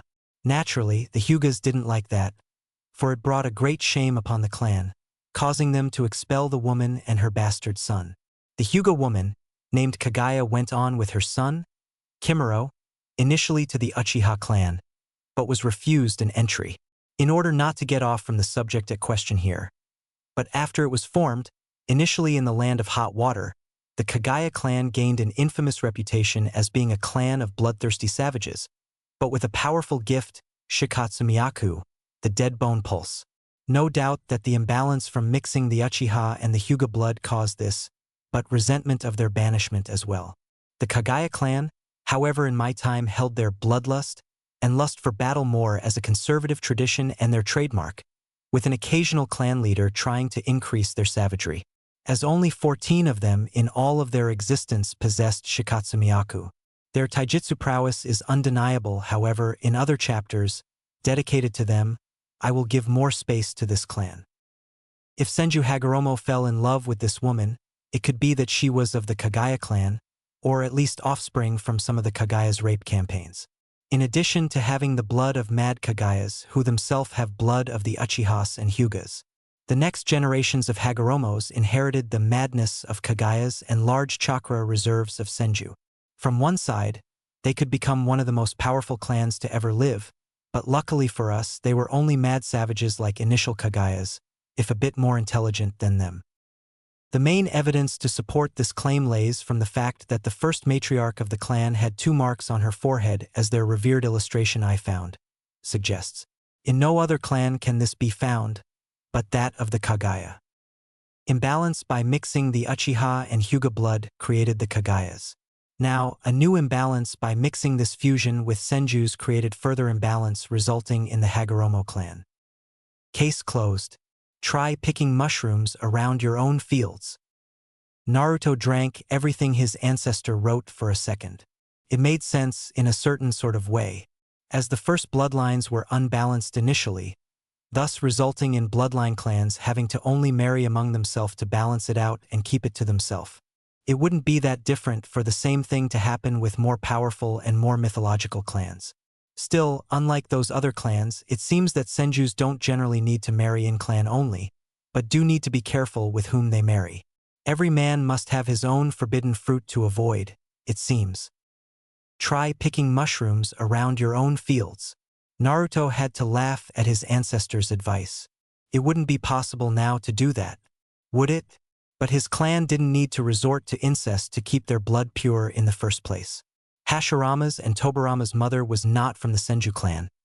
Yet 2 of them were hailed as the strongest Senjus to have ever lived, and one of the strongest shinobis to ever exist. Downfall of the Hagoromo clan. Hashirama's dream of creating a peaceful environment where children of all clans within the Land of Fire, and beyond as he likes to point out every single day, could grow up to actually become adults was coming to fruition. While it was only a matter of time before the Uchiha surrender, the Hagoromos still stood loyal to Madara in opposing Senjus, more than Madara's own clansmen did. If Hashirama actually wants his dream to come to realization, he should know that it cannot be realized with Hagoromo's walking around.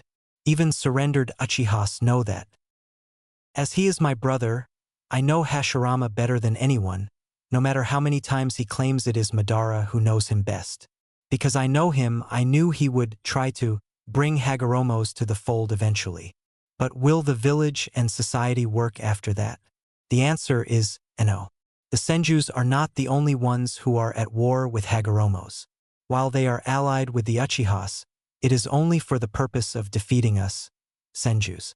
The entire Land of Fire knows about the raids Hagoromo's have committed upon the clans of Yamanaka, Nara, Akimichi.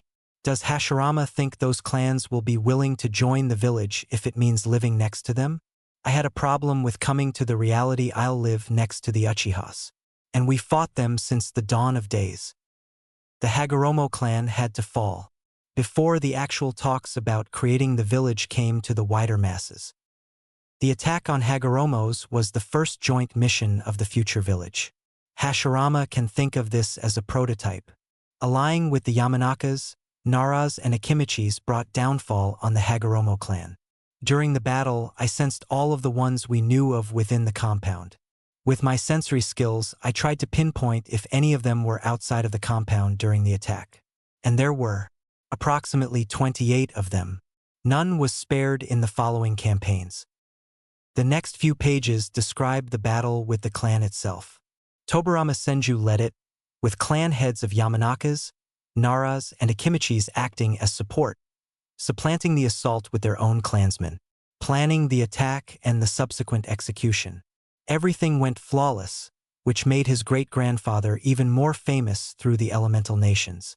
But it also helped the creation of the village, as 3 clans that helped Senjus accepted the invitation to join eventually. But before that came to be, first Madara had to be dealt with.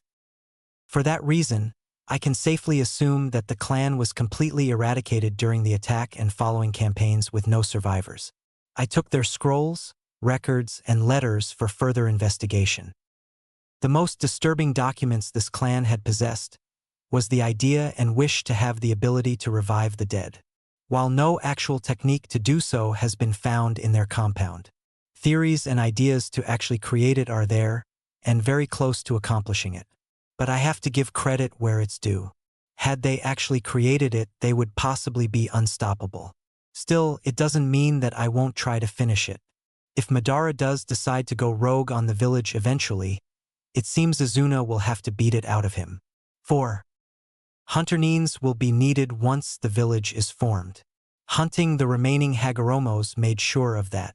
It is almost certain that there will be rouges in the new system, but I will prevent the rise of renegades like Hagoromos were. Fighting with this clan solidified my belief that shinobi need to set aside their emotions within their profession and to control them outside of it.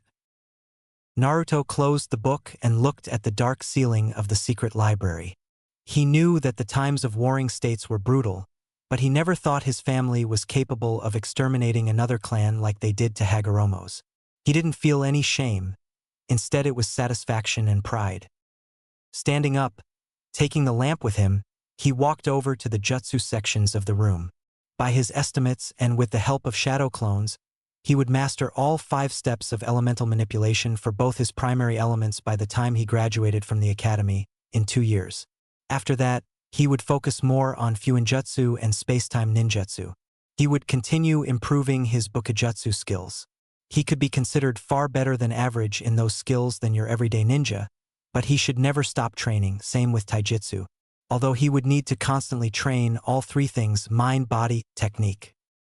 Genjutsu, he would probably never be able to master to its full potential, which would include lower-ranked ones. The Kyuubi's chakra constantly expanded his already large reserves. For him to be able to use Genjutsu normally like everyone else, he would need to find a way to either completely synchronize his chakra with that of the Kyuubi or to separate it, which would include reinforcing the seal. Well, the second option is out of the question, as he was glad to have his reserves expanded, while the first one could cause potential damage to his mind with the influence of the Kyuubi. Jiraiya had told him that Jinchurikis could accomplish good chakra control even with the amount they had thanks to their Biju. But for some reason, it was different in his case. It was either due to the seal that he had been draining the Kyuubi's chakra and expanding his chakra coils, or the sly fox was just being an asshole and wanted to mess with him. In the long run, this wasn't as bad as it seemed at first. While he couldn't use every genjutsu that he got his hands on, only B rank and higher for him. Well, he could already use some of those as they weren't hard to master once you got the theory right. The Bringer of Darkness technique and the Temple of Nirvana technique he had already learned. Those were probably the strongest genjutsus outside of those of the Uchiha and Kurama clans. Those under B rank were not important, but it was a slight punch on his pride that he couldn't use them. Fuinjutsu was an interesting topic for many reasons. After the creation of the village, Senju Tobirama had created a seal he marked on his heart, which would in turn, in conjunction with his own chakra, protect his entire body with a layer of chakra that would prevent the Sharingan user from seeing the way chakra was molded in the user's body, thus being unable to copy the techniques the seal user would do, while the Byakugan user couldn't see chakra points. Later only remained a theory. As a proud clan, the Hyugas would never admit deficiency of their eyes, especially during the early days of the village. 5. Ability to revive the dead. Naruto remembered that section from the book. If Hagoromo's had manuscripts to create that jutsu, or at least its prototype, no doubt Tobirama finished it, just as he said he would. If his jab at reviving the deceased brother of Madara Uchiha was any indication. Even if he didn't know every jutsu or information from this room, Naruto did inspect all the bookcases in detail. But aside from few mentions here and there was nothing about this Edo Tensei. The Night Aim either hid it well, or never actually created it, aside from that one jab at Madara. Maybe it is better that way. Chapter 3, and now it begins. Forests outside of Konoha, March 8th, Naruto, age 12. Calmly drawing his bow, Naruto concentrated on his target at hand. A rather large wild boar, to be more precise. Target was around 50 meters away from him. Soon, the boar noticed him and turned towards him, preparing to attack. But that was all that Naruto needed. As the boar turned towards him, so did his head at the front, exposing his weak point, the eyes. Naruto let loose of his arrow, enhanced with chakra, and it hit the boar straight in the eye, instantly killing him. He approached the downed animal and waited for a moment for the remaining life to leave it. As he waited for the process to finish, Naruto focused on his sensory abilities to pinpoint if the boar was sick previously. As an omnivore type, the wild boar could very well eat anything his mouth could devour. Healthy, Naruto concluded, after which he proceeded to unseal his equipment for meat preparation. As he sat down his equipment, in the distance 3 men stood, watching quietly as Naruto did his work. "You thought him well, Kosuke," Hiruzen complimented. "He knows how to act in the wilderness, with nothing but his ability to hunt as a primary tool. It will use him one day, that's for sure. He uses his sensory skills for something like this. I'm amazed. If I ever take him for a training trip, I'll make sure he's the one hunting our meal." Jiraiya commented with a smirk on his face. "You honor me, Hiruzen Jiraiya-kun," Kosuke said, "but all I did was point Naruto-kun in the right direction, just like with his shinobi training. You are being too humble, old friend. Naruto-kun would not be the person he is today if you didn't guide him," Hiruzen told him. "He became good shinobi, but more importantly, he became a good man." He smiled. "We'll fully test him later on. Let's go and see how he's doing," Jiraiya suggested. == with Naruto ===. Skinning and cleaning the boar was not a pleasant task, but it was a fulfilling one. The meat was delicious, especially when grilled. The boar this big will no doubt taste great once he was prepared. While he was slicing the now shaved skin of the boar, one of his other clones was preparing the fire. Another one was helping him, and the last one was storing the separated meat for later use. If he periodically ate this, it could last him for nearly 1 year. He hunted wild boars before, but they were much smaller than this one. "Something smells really delicious here," voice of his godfather trailed in the distance. You could at least help, it would be ready much faster. Naruto pretended to be annoyed. The division of labor was a key to a successful economy. Preparing a dinner from a beast this large was no exception. Not a chance. Jiraiya said, "This is part of your test after all. What kind of tutors we would be if we helped you now?" "No need to act all smart with me, Uncle Jiraiya. I know it's a test," said the smirking Naruto. In the meantime, Jiraiya just pouted, while Hiruzen and Kosuke watched in amusement. For all his serious attitude, Naruto was more relaxed with them, especially Jiraiya. As Jiraiya said, "We will test all that you have learned until now, Naruto-kun. But first, let's eat," Hiruzen said. As they ate, four men talked about various things, from their battles and missions during the 3 wars, to even Jiraiya's books. Hiruzen and Jiraiya at least did. During that time, Naruto's clones stored the remaining meat to his scrolls, while the 4 men held grilled meat at the skewer atop of the campfire. "Naruto," Jiraiya said with a serious expression. From his seat at the log near the fire, Naruto looked up, still holding the skewer with grilled meat he was about to eat. "What is it, uncle?" It was not like Jiraiya to suddenly turn serious from such a carefree situation. Naruto didn't sense anyone else nearby, so the attack was not a possibility. "As you know, as Konoha's Jinchuriki, your status should have been a secret until someone rattled it up to the general populace." Jiraiya began. Naruto simply nodded. He was told that before even the potential suspects by the Sandaime. When the villagers found out, Sensei did everything in his power to stop the information from leaking out to the other nations. But as there were some merchants from the outside during that time in the village, probably well-hidden spies too, there is a high possibility that the other villages know about you. Naruto grunted in affirmation and Jiraiya continued, while the other 2 men listened in silence, both having serious expressions on their faces. As there is a possibility that they know about it, there is also a probability that some dangerous missing nins know about it too. I'm talking about the Akatsuki organization composed of 10 S-rank missing nins. Since you mentioned them, I'm probably one of their targets, right? It was not hard to figure it out, Naruto mused. What a 10 rogues could do with the power he had was anyone's guess, yet confusing at the same time. Indeed, Jiraiya nodded. They won't start collecting tailed beasts for some time, maybe even years before they do.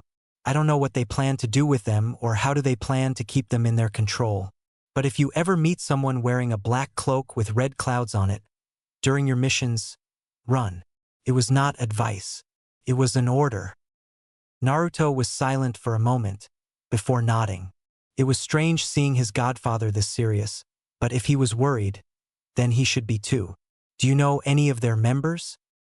2 of them. They usually work in pairs of 2. The only one I know of, however, are the Hoshigaki Kisame and Uchiha Itachi, and they are paired together. Naruto widened his eyes. He had heard some stories about the monster of the hidden mist, but to this day he never would have thought he would be partnered with the Konoha's infamous clan killer Uchiha Itachi. The more he thought about it, the more dread arose within him. If the 2 of them were paired, then there is a possibility that he would be their target. Itachi was a former ANBU and he knew Konoha's defenses, maybe even to bypass them. And he probably knew many things about him as well. For a short time, he was one of Naruto's guardians when Kosuke was away. The memories Naruto had of the Kinslayer was that of a distant, but kind all the same young boy, old as Naruto was now. Do you know any of the other members? Surely there are some indications of who could join them, Naruto queried, trying to clear his mind. Unfortunately, I don't, Jiraiya replied with a frown. That was one of the more considerable recent problems for him. While Itachi reported that Kisame was paired up with him and of their task of currently only tracking down the Jinchurikis, there was nothing more. Aside from the fact that they are still a few years behind their original goal and won't start hunting them for the time being. It was infuriating, as now he did not know if Itachi could be trusted completely. For all his talk about being loyal to Konoha, a lack of more detailed information was suspicious. It could be that he cooled off after the massacre and started regretting his decision to ally with Konoha over his own clan and family. Killing off his clansmen, including children, was no easy task. Easy task? Jiraiya thought bitterly. While he didn't like the Uchihas all that much, he respected many of them. That was one of the reasons why no one would suspect Itachi of being a double agent. Maybe he was getting too paranoid. But still, the lack of informations regarding the other members, or at least the leader's village of origin, was irksome. He would need to contract Itachi again. Soon. I'll try to find out more about them in the following months. Jiraiya promised. And he would deliver it. This wasn't just to protect Minato's only son, but it was for the safety of Konoha and the entire world. There was a familiar sense of dread of who could be the leader of the Akatsuki. But for the world of it, Jiraiya couldn't put from where that feeling came from. Okay. By the way, who is going to test me? Naruto asked. This was one of the reasons why the old man wanted to have this picnic. At this, Jiraiya stood up smiling and pointing his thumb at himself. But before he could say anything, Sarutobi interrupted him. That would be me. You old man? You're joking, right? Naruto asked, surprised. And judging from Jiraiya's and Kosuke's expression, they didn't expect this either. Yeah, what's the deal, sensei? I thought I would be the one to do it. Jiraiya questioned. I don't remember saying that. Besides, this is a nice opportunity to test this new generation myself. It is up to Naruto and his peers to carry on the will of fire one day after all, said the smiling Hiruzen. Very well then, Naruto conceded. Hiruzen nodded and took off his Hokage's robes, revealing his battle armor. I thought this was a simple test, not a battle to defend the village, old man. You can never be sure when the war will erupt or when the village will be endangered. It is the duty of the Hokage to always be prepared, Sarutobi said. Indeed, replied Naruto, unsealing some of his shinobi gear from one of his scrolls in the meantime. One katana and pair of fingerless, chakra-channeling gloves. With them, his hits would be more damaging if he managed to land them. Sarutobi in turn summoned his personal summon, Monkey King Enma. A summon? Isn't that an overkill for a simple test?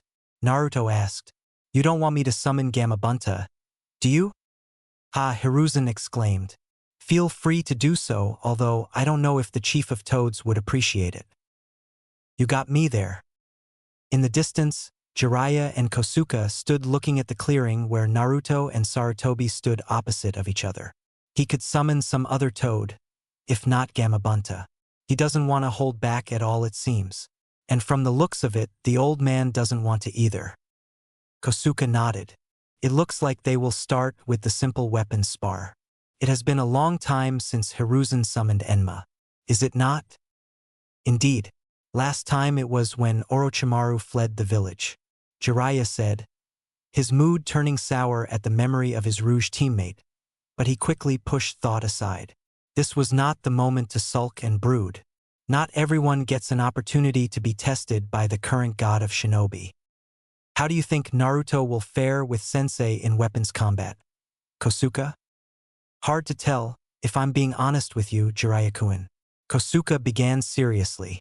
I know Naruto-kun is very proficient in kenjutsu, but it all depends if Hiruzen is holding back or if he ever stopped practicing with his bow staff. In any case, we'll see for ourselves now.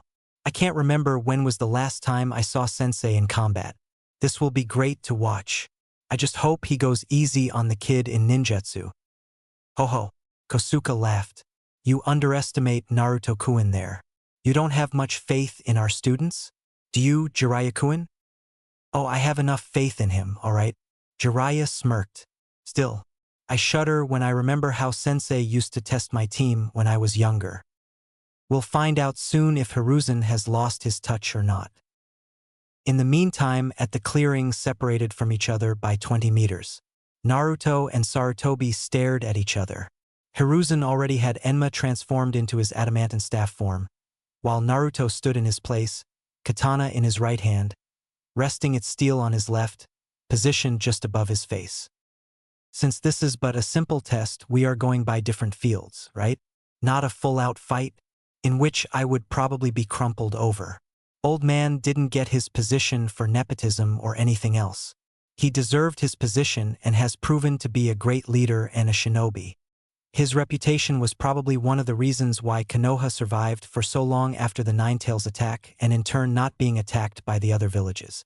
Hyuga affair being the only exception due to the Raikage greed. Indeed, I want to test every field you studied. You'll soon find why I'm called the professor in addition to the god of shinobi, my boy, Hiruzen said. Bring it on, old man, just don't break a hip or spine. Naruto taunted, smirking in the process. Picking on the elderly, huh? Sarutobi replied. Let's show him why our generation shouldn't be underestimated, Enma. If only you were this enthusiastic when you cornered Orochimaru. Enma thought. No point in sulking now. I want to see how much did Minato's boy grew up. Let on, then. For a moment they were silent and unmoving, that is until Sarutobi decided to go first. The elderly take precedence, as they say.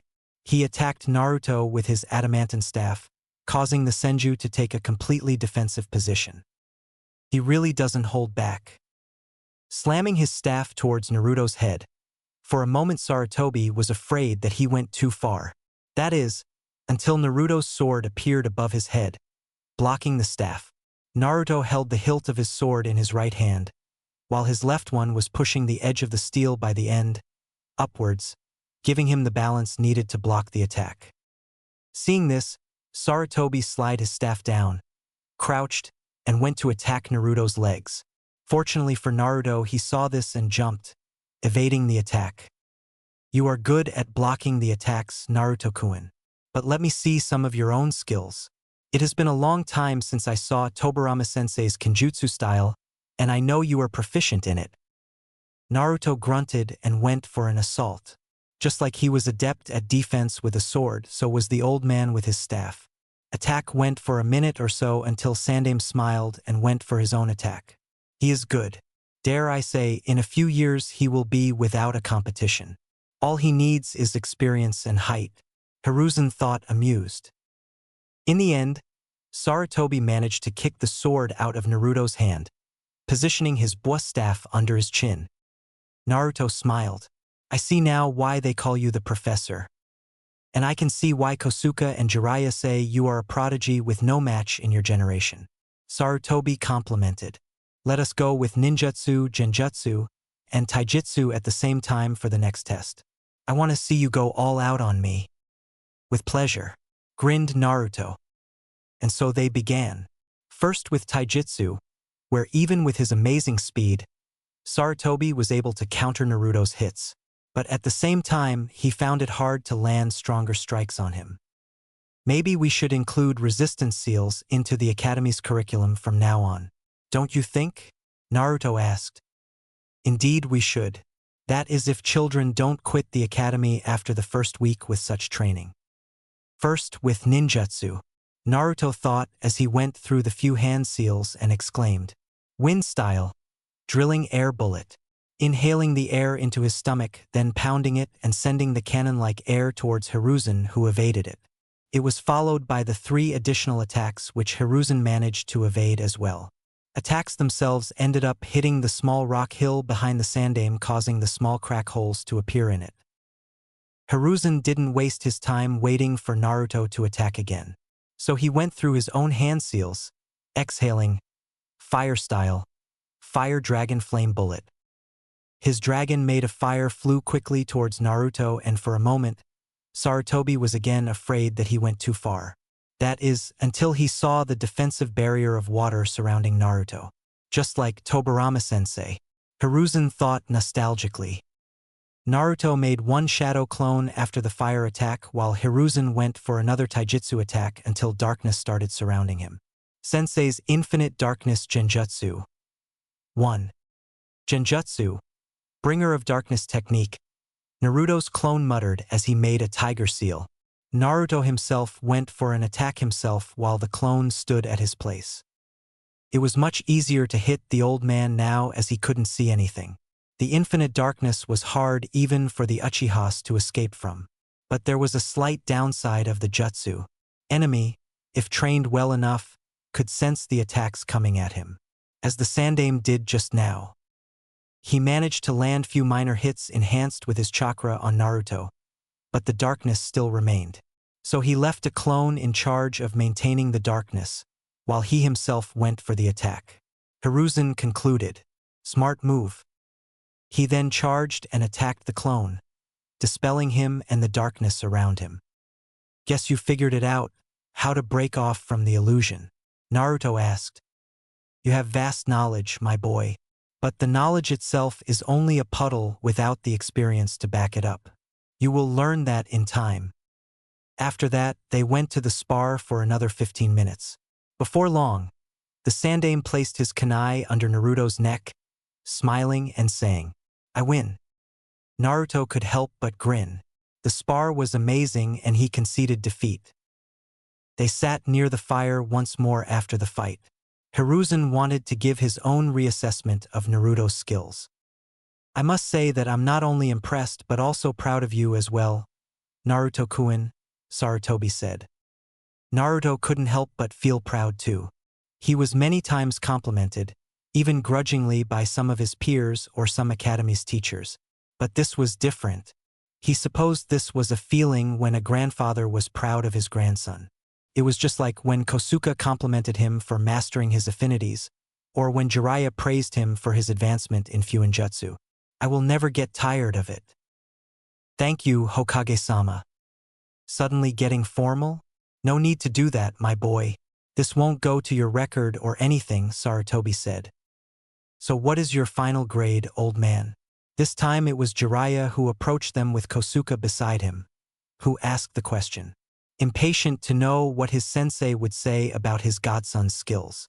From what he saw from the hill with Kosuke, Naruto could easily advance to the rank of Tokubetsu Jonin.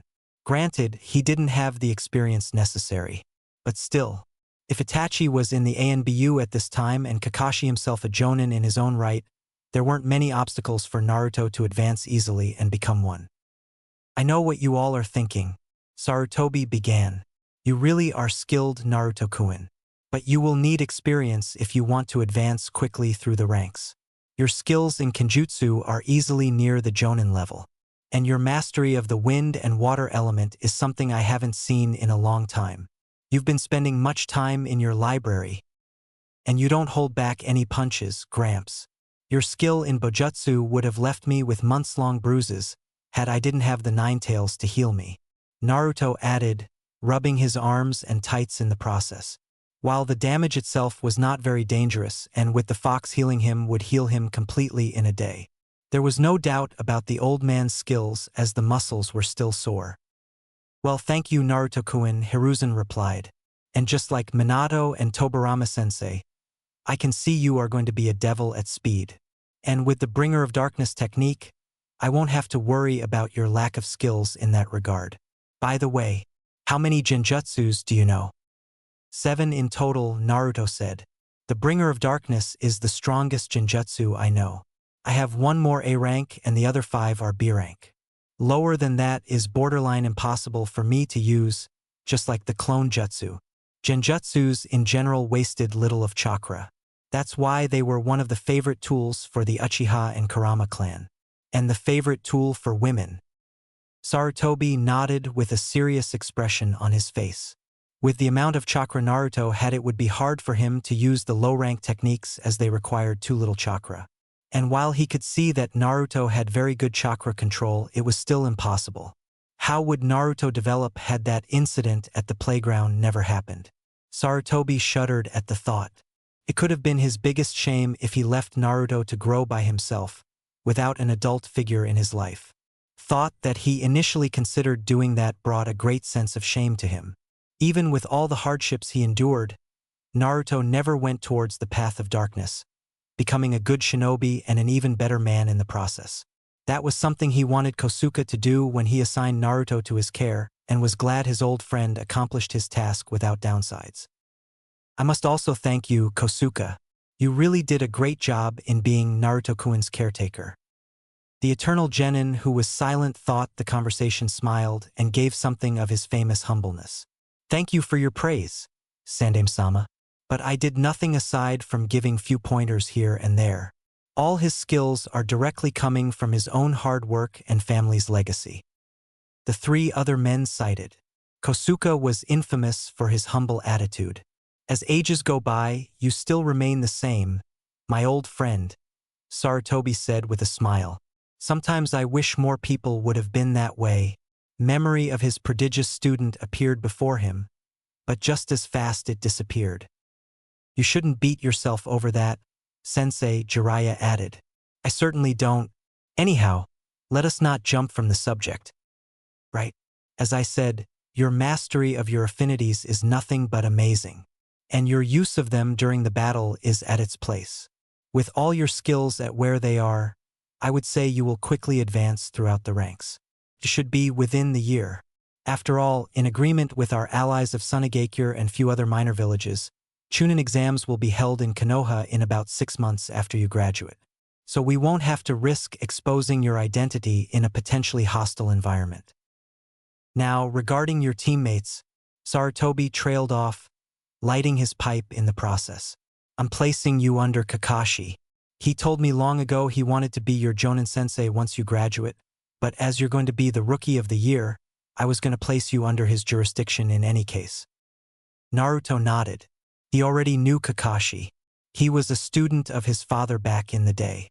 While he usually showed a lazy attitude towards his surroundings, he was interested in teaching him, helping him with Rasengan training, particularly when Kosuke was away on one of his border inspection missions. Who are my other teammates? Naruto asked in the meantime. Hiruzen was silent for a moment before answering. Uchiha Sasuke is one of them. Naruto simply stared at Sandaime, as did Jiraiya and Kosuke. Are you sure that's wise, sensei? Jiraiya questioned. From what you told me, he is unsociable as it can get, even for the Uchiha standards. And as Itachi is in the organization that is hunting Naruto, there is a chance they cross their paths. I had no other choice but to place him under Kakashi, Jiraiya. Sasuke-kun has the potential to awaken his Sharingan, and Kakashi would have to teach him anyway. There is no one else. If he awakens it. Many Uchihas did not. Jiraiya retorted. But I guess it won't change your mind. Right, sensei? It is also for another purpose. At this, the three men looked up towards him. Naruto-kun, no offense, but it is also for your temporary safety. While I know you are strong, it is because of your status. Being Konoha's Jinchuriki, it is up to Kakashi to calm you with his Sharingan if you start losing control of the Nine Tails. Do you understand? Naruto nodded calmly. That will only last while you are genin, as I have no intention of having Kakashi babysit you all the time. Aside from getting the experience on these missions with your team, you will also need to learn how to cope with the real life of shinobi. I know you already drank every book about emotions that Tobirama-sensei wrote, but the theory is different from action. Again, Naruto nodded in understanding. It is no problem. Although, I have never spoken to the fox, and quite frankly I have no intention of doing so. I was thinking of going with it like my mother and Mito-sama did. Maybe you could, but then again, the seal Minato designed was there in order to help you to control the fox's power if ever need be. Jiraiya added his 2 cents. Seal on your stomach helps expand your already large chakra reserves, and it will only continue growing. It might be prudent that you learn to control at least some of its powers, especially to help you against the Akatsuki if they corner you. I'd rather not, but I see your point, uncle. Naruto conceded. And who is to be my other teammate? It has to be a kunoichi, right? Correct, Sarutobi said. I originally thought about placing Yamanaka Ino with you, but I do not break off traditional Ino Shikacho trio. It has proven itself effective for centuries, and I hope it remains for the centuries to come. Shikamaru told me once he was going to be placed on the same team with her and Choji. He couldn't help but complain it would be troublesome to have a Sasuke's fangirl to nag him all the time. He snorted in the end. Typical Nara, I guess, Hiruzen mused. My other option was the Hyuga heiress, Hinata. She had the second highest practical score after Ino. But there's a slight problem there. He trailed off. You mean the fact she's deadly afraid of me? Naruto blankly stated. While the rest of his classmates got used to his presence even with all the gossip that ran around the village, Hinata was still frightened of him. For reasons completely unknown to Naruto, but he could guess. I spoke with her father, Hiraishin, and he confined me with some informations regarding her attitude towards you. It seems that the young Hinata was a witness to the incident at the playground, and quite frankly, it traumatized her of your presence. Does Hiraishin blame me for her timid behavior then? Naruto asked with annoyance in his voice. It would be really troublesome if he got on the wrong foot with other clans, especially clan heads. No, that is a completely different manner of problem within the Hyuga clan itself, Hiruzen answered him. I decided to go with Haruno Sakura, the third strongest kunoichi of your class. Strongest is the generous word, old man, Naruto said. Sakura is a smart girl and her theoretical results are always at the top beside mine and Sasuke's. Yes, but she is rather weak in the physical department. Indeed, your homeroom teacher, Sadora-chan, told me of this strange phenomenon among the young post-war kunoichis. Many of them get starstruck by the most popular boy in their class, the one who usually comes from the great clan background. Strangely enough, your class had rather high scores from the boys, much better than the other classes in years. Sarutobi rubbed his chin as he said the last part. That is because of the Sadora-sensei. Naruto answered him now with a hint of laughter in his voice. Every one of my classmates, including Shikamaru, loved getting a pat on the head and friendly smile from her whenever they would do something right or correct. At this, Jiraiya raised his eyebrows and whistled. Oh, are you suggesting we should place a female kunoichis in charge of every future class from now on? I never took you for a pervert, Naruto. I'm not like you, pervy sage. Naruto deadpanned. But as you mentioned, maybe we should. I could even see Sasuke sometimes getting more relaxed when he got praise from Sadora-sensei. See, what did I tell you, old man? We should definitely go with that route. Jiraiya would have continued rambling about his perverted dreams, had Sarutobi didn't smack him on the back of his head. We can talk about that some other time, Jiraiya. This is more important. Hiruzen scolded as Jiraiya pouted. As I was saying, the quality of the new kunoichis has drastically decreased in the years after the Third Shinobi World War, Sarutobi said. For that, I don't have many options of giving you this placement and I have to look to somehow balance out the rest of the teams. While you and Sasuke-kun are exceptional in both physical and theoretical departments, Sakura-chan is only in theoretical. It should balance out the teams and prevent the wider circles of shinobi populace to be discontent with this decision. I understand, old man, Naruto affirmed. But is there something more with this? I figure you wouldn't simply tell me this in order for me to know about my team before everyone else. Indeed, there is more to this, Naruto-kun. Hiruzen nodded. I personally selected this team as part of Kakashi's assignment, as well as your first long-term mission. I'm listening. Uchiha Sasuke is a flight risk, Sarutobi bluntly stated. He has no close connections to anyone in the village and I'm afraid he would try to leave the first chance he gets if he doesn't get enough training and feels we are somehow holding him back from his quest of killing Itachi. There is a high possibility he leaves the village. And I hope I don't have to tell you how much it would hurt the prestige of Konoha if that happens. It deteriorated with the time when much of your clansmen died in the wars, culminating with Minato's death during the Kyuubi's attack. But even still, we survived by some sort of miracle. He finished gravely. Naruto was silent for a moment, contemplating what the old man told him. While he wasn't a friend with Sasuke, or even a close acquaintance, he did respect him for what he went through. Despite the history of their families, Naruto would not blame Sasuke for the blood he carried in his veins and hoped that Sasuke would do the same. We are similar in more ways than not, and if the legends are true, we share a common ancestor. I accept this mission, Hokage-sama, Naruto said formally. Sarutobi smiled, as did the other two men. But I'm not sure how am I supposed to help here exactly. You don't expect me to train him, right? No, of course not. Your task will be more as a temporary goal that Sasuke needs to surpass in his mind.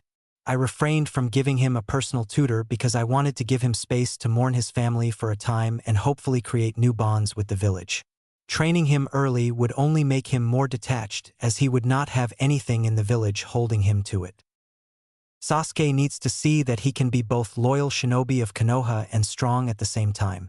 That's where you come to the picture.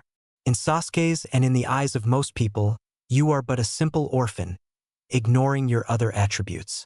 Do you understand what I need you to do, Naruto-kun? You want me to become an inspiration for Sasuke to remain loyal to the village. By presenting myself as a clanless orphan who is stronger than him, he can see that the village won't hold him back.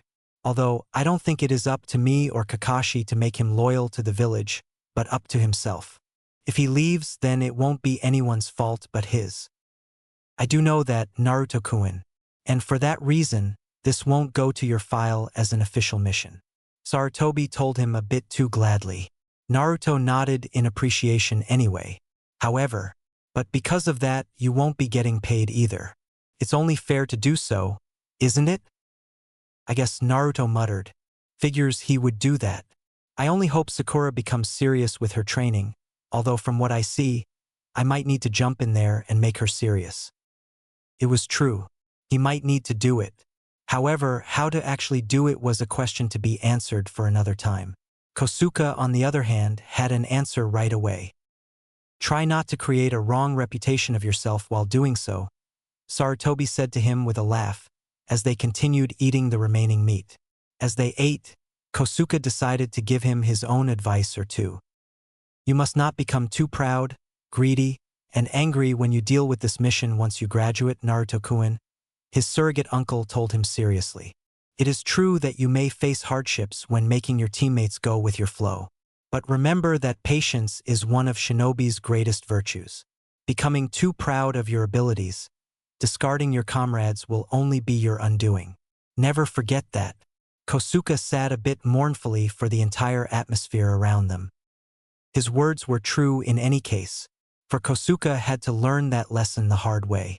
Becoming too proud of his abilities and being sure he would be promoted to Chunin combined with the greed of a young mind coming from a non-clan background, wanting to prove himself equal to the clan-born shinobis, in the end, caused his comrades to die because of it. And that resulted in anger at himself for his pride and greed, compelling him to go almost suicidal for the sake of his other comrades of Konoha. I'm not saying you shouldn't be proud of yourself and your accomplishments, but don't let it go over your head. Kosuke finished. Tobirama was known as a proud man and it never held him back. More so, it made him an even greater shinobi. Pride and greed were in combination worse for a ninja to have than an ocean of emotions. I understand, uncle. I will do as you say. Kanahagakure no Sato, the Academy, April 1st, 9 a.m. Naruto sat on his usual seat in the classroom as the room filled in with potential future genins. Uncle Jiraiya left the village last week, promising he would commission a new battle armor for him, in the Land of Iron. Naruto hoped it would be ready for the next Chunin exams. Old man said they would be held in Konoha 6 to 7 months after he graduated. For now, Naruto was wearing a simple mesh gray shirt with bandages on his arms and black fingerless gloves that could channel chakra and strengthen his hits. And on top of it, black haori with white rope around his waist. The rest of his clothes consisted of dark blue flexible standard shinobi pants with bandages wrapped around his ankles and traditional shinobi sandals. On his forehead, he wore Konoha's forehead protector with a long black cloth tied around his head, too. A nice contrast to his sun-kissed blonde hair. Sadaru-sensei said he looked handsome wearing it.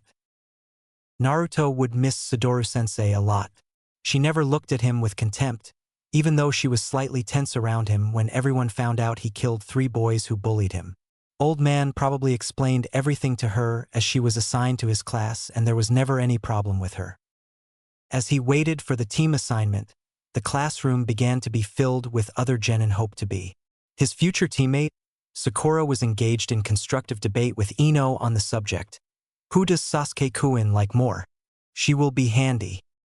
Not soon after, Sadaru-sensei arrived and gave her speech on how they are no longer simple academy students, but full-fledged ninjas of Konoha needing to take their duty towards their comrades and village seriously. Right, then let us begin with the team placements, Sensei announced as she began listing new teams and their team senseis, but Naruto already knew his. 2 hours later, They waited for their Jonin instructor to show up. The rest of the new Genins had already left with their respective senseis, only Team 7 remaining in the classroom. "Where the hell is our sensei?" Sakura complained. "He has a tendency of being a few hours late for most of his appointments," Naruto answered her in a slightly distant tone. "Huh? What kind of ninja is he if he is so sloppy?" "Unironically, one of the best that the village has to offer," he bluntly told her. Sakura looked skeptical, Sasuke even more than her, though both said nothing to that. Being the person who knew why Kakashi was late propelled Naruto to tell them, at least bits and pieces. "I know him from before and he really is a great shinobi, so you don't need to worry about him being lame or anything. He has his own way of coping with the life he has and losses he has suffered." He finished with a sad look. His parents were among those Kakashi lost. Kakashi knew them better than Naruto ever would and might even suffer more from their loss than he did. Because even if they were his parents, Naruto never knew them, Kakashi however did. "That still doesn't excuse him for making us wait this long," the Uchiha's Avenger said this time, uttering those words with a slight annoyance while turning his attention back towards a single dot on the wall in front of him, his hands folded in front of his mouth. Naruto shrugged it off. No point in arguing there. Kakashi would hopefully change his ways. Hopefully. The man was very keen on teaching Naruto a few times he shadowed him over. At best, he would do the same with Sasuke and Sakura. As they waited, the three Genins indulged themselves with their own favorite free-time activities. Sasuke brooded, Sakura gushed over him, and Naruto meditated. His chakra control constantly needed to be improved and kept in place. Meditation was a rather good way to help him do it. All three of them were quiet in their own way, until surprisingly Sasuke broke the silence with a question directed towards Naruto. "How are you so strong?" he asked without looking at him, simply staring at one dot at the wall as he did for the past hour. Sakura stopped daydreaming about Sasuke and looked towards Naruto with an unsure expression. Question was probably directed at him, she deduced. Naruto opened his eyes but remained silent. "Many reasons," was his answer. He did not know how to answer. "Many reasons?" "Yes." Naruto's blunt response forced Sasuke to turn around with an angry look. "You're obviously much better than me, or anyone else in this class and even the entire academy. Yet, you only come from a civilian background. I want to know, how? You know the shadow clone technique, yet you can't do a simple clone the rest of us are taught. How is that possible?" He hated to admit that, but for a long time, he has come to the realization that Naruto was far ahead of him. He needed to know why. Naruto briefly considered what type of answer he should give to Sasuke. He didn't need to make an excuse, but for the time being his identity was supposed to be a secret. The fact he was with the last Uchiha in the same team was both ironic and dangerous. The last loyal Senju and the last loyal Uchiha. It really was ironic. Their two clans spent most of the Warring States era killing each other, creating this village in order to stop the endless circle of conflict and destruction of their families. Yet now only two of them remained, and on the same team as well. A recipe for disaster. Depending on how the assignment Hokage gave him goes on, Naruto and Sasuke could lead to a new age of prosperity of both of their clans. Or they could lead the both of them on a path of destruction. While not as prejudiced as his ancestor, Tobirama Senju, Naruto did hold the slight wariness of the clan, of the so-called curse of hatred. Flashback. The 10-year-old Naruto sat in the secret room of his clan and read a book about the Uchiha clan and particularly their Sharingan. While his great-grandfather disliked Uchihas for their clan's enmity, he could give a credit to their strength where it's due, even grudgingly. His ancestor, however, hated the Sharingan, its background, the way it was needed to awaken it. The way Sharingan was awoken and his further manifestation was total opposite to everything Senju stood for. He read the following part of their ability section. A clan haunted by evil. No clan feels the love deeper than the Uchiha clan does. For that reason, they feel a need to suppress it. Once an Uchiha knows about love, all his previous senses are forgotten. One could say that love Uchiha's bear would go along the line with the love Senju's feel. But Uchiha's love is unbalanced. The greater the love they feel, the greater the possibility of it going out of control. When a person close to you dies, you feel a need to mourn. Some for a longer time, some for a shorter. You feel a need to prevent that from happening again if a person died violently. For Uchiha's result of that unbalanced love comes to fruition when that someone close to them dies. When they feel great agony over the loss of someone close, or just deep disappointment in themselves, chakra in their brain gets released, in turn, reacting to the optic nerves and changes the appearance in the person's eyes. A phenomenon called Sharingan. Eyes that reflect the heart. 3. End of the flashback . The old man said that Sasuke never showed any indications that he had awoken his Sharingan. He probably didn't, but for all intents and purposes he should have. There are some things you don't know about me, Sasuke, and it will remain like that for the time being. That is all I will say to you. He finally answered him. Sasuke was silent, but in the end, he accepted his answer and went back to his staring while Naruto went to his meditation, closing his eyes as he did. The atmosphere, however, remained a bit tense. Sakura, curious as she was, decided to ask Naruto a question that bugged her for a long time. Naruto, may I ask you something personal? At Naruto's raised eyebrow, Sakura proceeded to ask, is it true that you killed those 3 academy students, and why did you? The question ended quickly, as it seemed Sakura wanted it out of her mouth. Yes, was the only answer that came from Naruto. Sakura blinked, while Sasuke snorted so uncharacteristically for him. What a way to bond, Naruto inwardly mused. Do you guys know something about the Genin test? My parents told me it exists after we graduate. For Sakura asked again. It's true.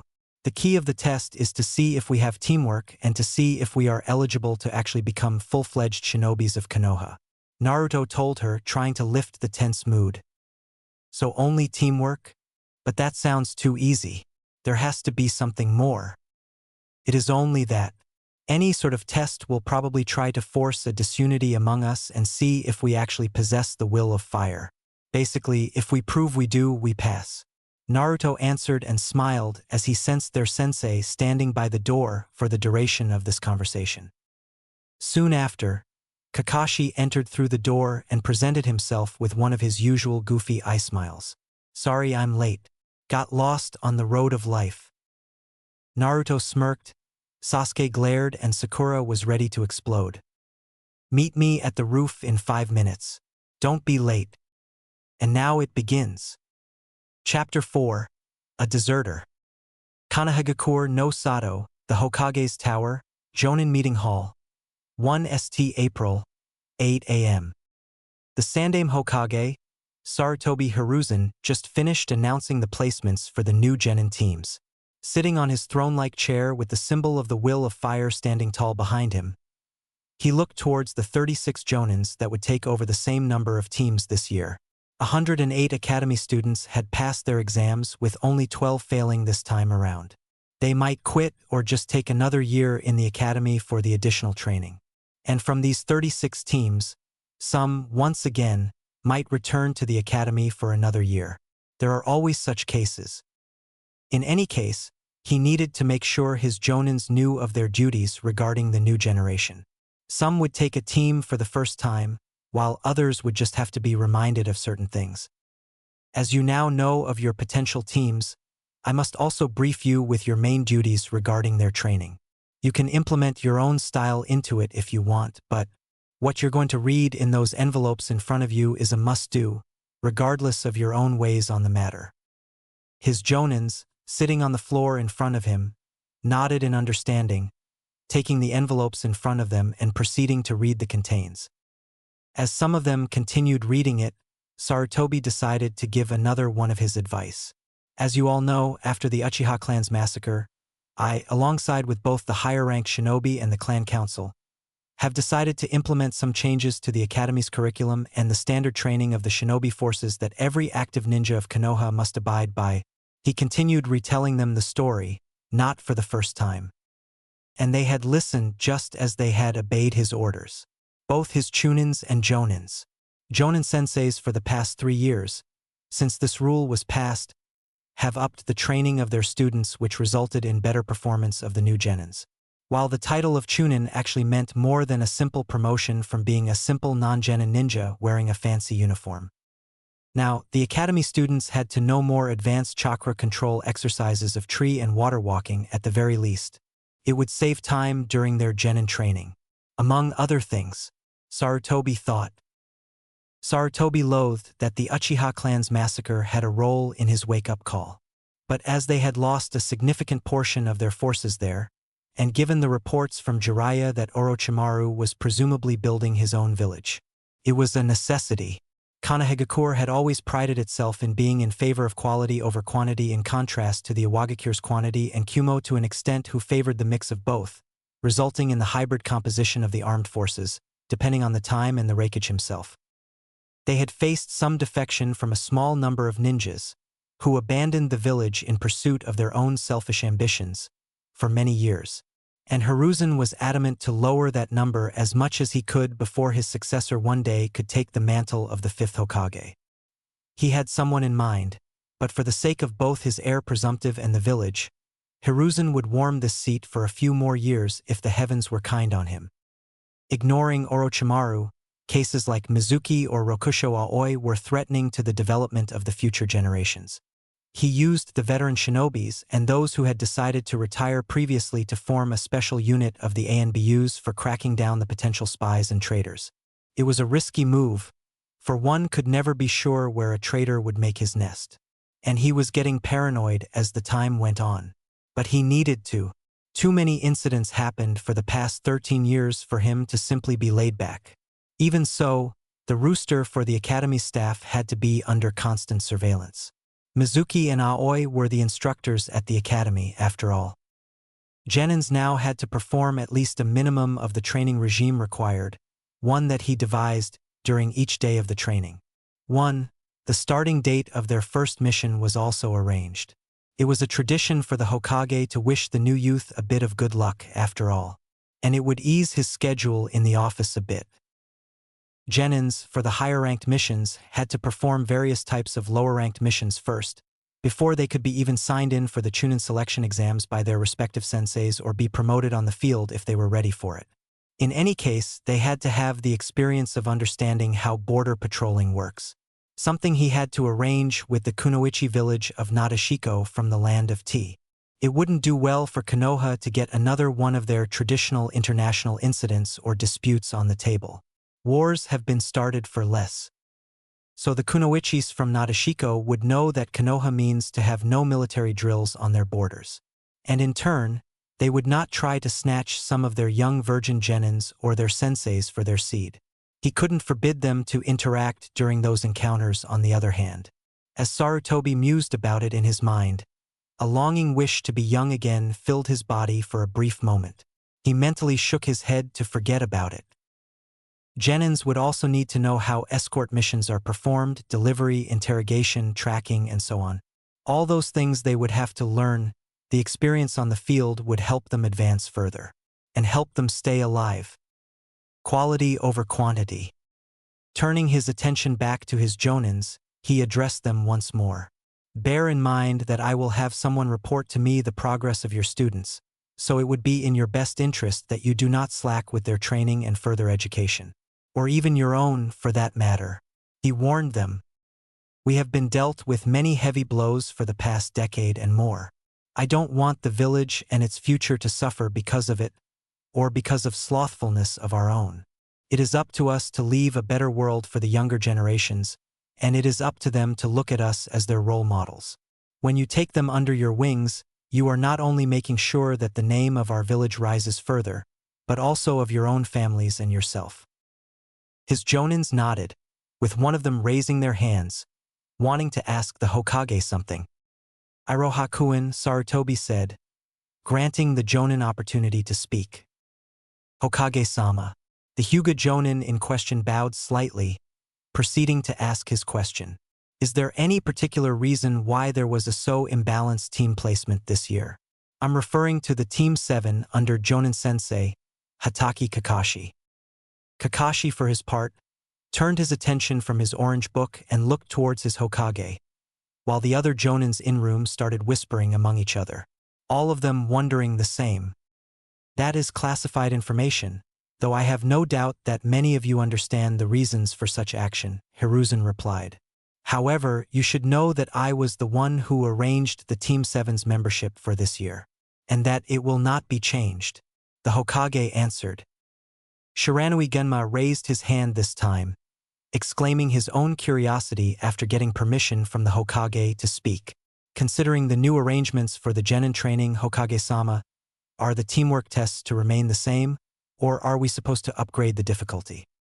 The Sandaime shook his head in negative. The tests, as you see them fit, are better if they remain the same. We have probably lost some good potential in the past because we sought to focus on the teamwork from our genins to be, without introducing them to the importance of the concept itself, while they were in the academy. For that, we have placed a bigger focus on that subject before their graduation. In the past, they wanted selectively to pass their students. Only those who figured out the meaning of their tests would pass. Now, on the other hand, by imparting into the young minds both the necessity and the positive sides of teamwork, they would pass with a better performance than they would have some 3 years ago or before. Previously, those who passed their Jonin-sensei's tests on the second time were the prime material for becoming the missing neens. Bitterness, anger, and shame all played their parts in corrupting their psyche. By ensuring they were familiar with the concept of teamwork early on, new shinobis would figure out the meaning of the test right away. For the most part, working together, they would pass. And when they pass, they would always remember that it was the teamwork who got where they were. There was a low-key chance for them to turn rogue. With this new module, they got better shinobis in training and more shinobis in numbers in turn. If that is all, I believe you have your future students to meet soon. I wish you all the best of luck. May the will of fire brighten your way and your future. The Sandaime finished with a smile, getting the chorus of, "Yes, Hokage-sama," as he did. With Kakashi. Hatake Kakashi walked towards his destination, the Konoha's Shinobi Academy. After Sandaime's briefing and spending 2 hours at the memorial stone in memory of his deceased teammates, he decided that it was a time to go. As he walked at a slow pace, he didn't even pick up his book to read. Contemplating on how he would train his team, he had no doubts they would pass. With Naruto on the team, it was expected. But his team also consisted of a self-centered Avenger and an Avengers fangirl. The orders from the Hokage were clear though. He was to be Sasuke's watcher and in turn, he had to make sure that the last loyal Uchiha stayed loyal to the village. The Sandaime told him that Naruto also knew of his missions, so he would get some help there. If he was honest with himself, Kakashi didn't know what to do with Sasuke. With Naruto, all he had to prepare his mental state for the more advanced missions once he was promoted. It'll be fast. Minato-sensei's son was a prodigy, in a similar fashion to him and Itachi. Kakashi didn't know why he compared the sensei's son to one of Konoha's most infamous traitors. He knew Naruto for some time, and despite what he went through, he would remain loyal to the village. It was the only home he had and the only home he knew. In addition to that, he had few bonds within the village. The chance of him fleeing was slim if non-existent. But he had to be on alarm for his mental state now. Kosuke did a good job in any case. And with the inclusion of Jiraiya, all the initial suspicions flew away like wind. It was the total opposite to his other teammate. Sasuke. Sasuke is the problem. It was no secret to the shinobi population that the Uchiha clan as a whole liked keeping it to themselves regarding anything. Few exceptions existed, of course, but even they were in a minority in the entire clan. A curse of hatred, Minato-sensei once mentioned, regarding his teammate Obito as an exception to such a curse and a complete opposite to the general conduct of the said clan. Obito was a towering example of the will of fire in Kakashi's opinion. His unfortunate death established his esteem within Hitachi's mind. Kakashi sighed as he stood in front of the door to the classroom his future team was currently in. Hearing Sakura questioning her teammates about the genin test, He didn't fight back the smile that was prowling onto his face. I'll do this the right way. Obito, Rin, Minato-sensei. He decided that they waited enough. Opening the door, he walked inside, presenting himself with his usual goofy eye smile and lame excuse he always had. Sorry I'm late. Got lost on the road of life. He could see Sasuke glaring in such a prickly way. Well, at least he can control himself. Kakashi thought. He could see Sakura being ready to explode. She'll be handy. And Naruto simply smirked. He knew about his coping mechanism at least. He would need to find another. Perhaps it was even the time to let go of the past and resentment of it. He needed to live by Obito's legacy, not drown in its memory. Meet me at the roof in 5 minutes.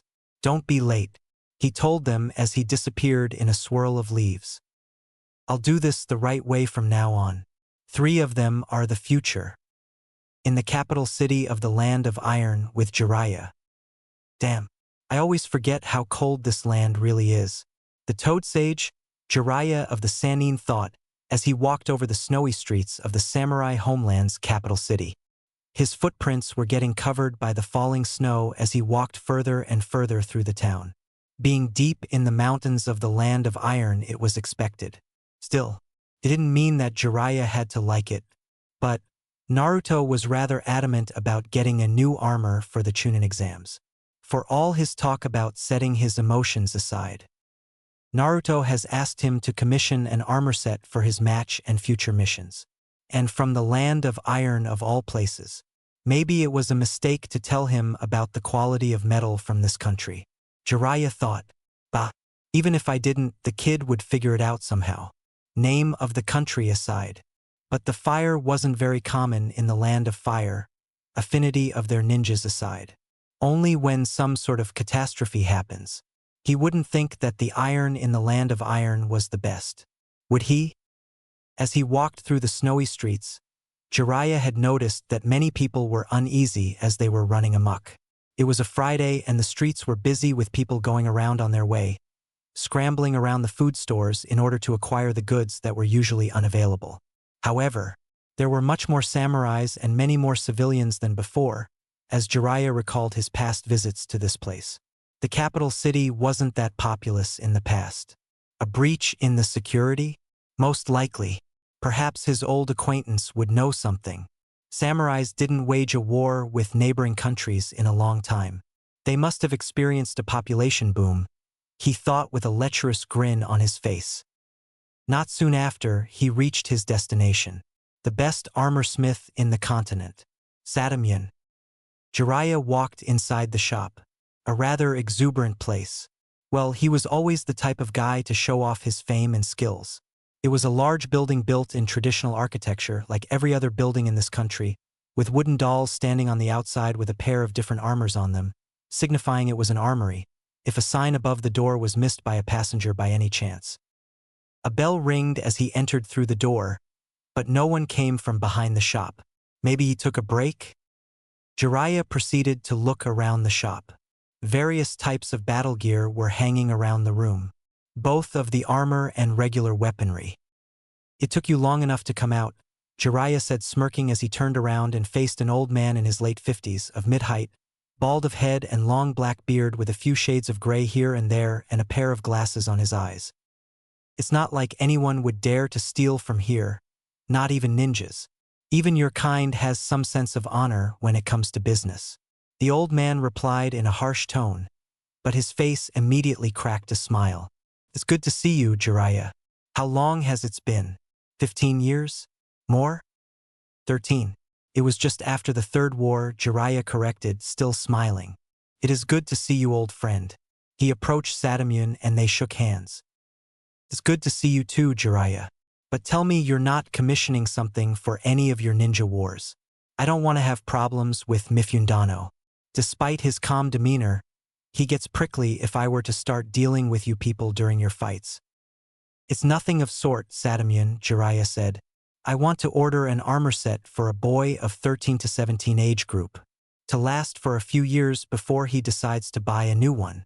He moved his hand to his pocket and pulled out a sheet of paper and handed it to the blacksmith. The sheet of paper contained the current measures of the armor set as well as the Senju clan insignia on its chest that Naruto wanted to be present. Hopefully, Satamune would not recognize it. Taking the paper in his hands, the blacksmith nodded, but then widened his eyes suddenly. Or would you have some explainings to do, Jiraiya? The blacksmith said with furrowed eyebrows as he pointed a crest on a paper. The toad sage sighed. I can't say much for now. You'll hear the news in a few months anyway. Looking towards the old blacksmith and his skeptical face, Jiraiya sighed once more. Fine. How much? It'll be 600,000 Ryo, Satamune said.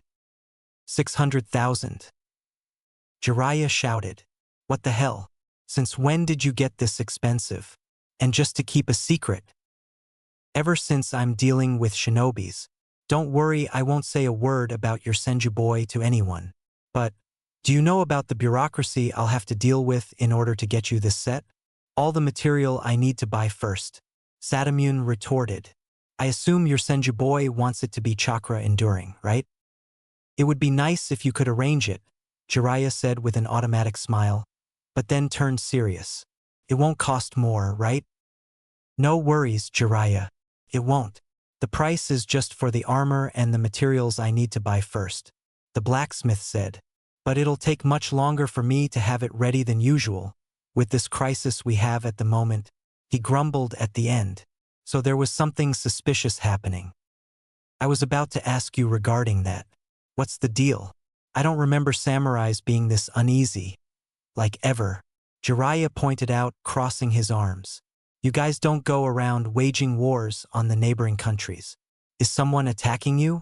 There were more people than usual. So it wasn't a population boom. Maybe refugees from the battle-affected regions? Hardly, Satamune muttered as he moved behind his counter. From what I have heard, there's a number of young children missing from the villages at the border with the land of rice paddies. Mifundano has sent a missive to the rice daimyo, but all he has got is a denial of such accusations. It gets worse as the rice country now has the hidden village, Odogekure no Sato. He sneered at the mention of that name. So those were the refugees. A new war. The land can never get rest, it seems. Jiraiya knew that while Satamune respected him and supplied him with the intelligence during the Third Shinobi World War, he disliked the shinobis and what they stood for. While not a samurai himself, he had their sense of honor. And the two professions were so different from each other that it was a miracle how the blacksmith was friendly with him. Jiraiya guessed that saving another man from a group of rogue ninjas has never given a better result in the new friendship. A number of young children missing, Jiraiya muttered as he considered many options. There is only one man that comes to mind. You know something about that? Satamune raised his eyebrow as he typed the bill for the armor. Maybe. Jiraiya paused for a second as he closed his eyes. Before he fled Konoha, my old teammate Orochimaru was discovered experimenting on the young children, being responsible for their kidnapping, doing all sorts of experiments on them. If there is someone to be the prime suspect, it's him. I should have known it was one of your own doing that. Satamune snorted bitterly. Anyway, here's your bill. Give it to the kid that wants the armor. A 600,000 Ryos. Naruto will have to take something from his inheritance for this. Not that it would harm his income in any case. I can have your word you won't mention anything about this armor to anyone? He needed to be sure. Naruto's heritage would be revealed anyway in a few months, but it was better to make sure the kid was safe until he got more experience. As safe as the life of shinobi could be. I'm not a woman, Jiraiya, nor do I have a benefit of being in their company as much as you do. But tell me this, who is the kid? Your old student's son? Satamune peeked from the side. Not telling. Jiraiya snorted as he started walking out of the shop. Jiraiya. Satamune called him once more before he left. Please go and see Mifundano regarding this. It'll mean much to us. He nodded. If Orochimaru really was behind all this, then it would be wise to ally with samurai to stop him. By the way, how long will it take you to finish that armor? A new schedule was needed to arrange his traveling plans.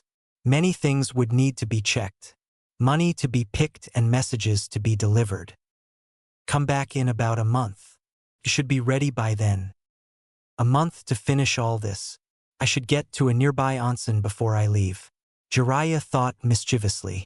Some pleasure for his soul won't harm anyone after all. And it would be good to get a little warm from all this cold. Well then, see you around, old friend. Kanahagakure no Sato, April 9th.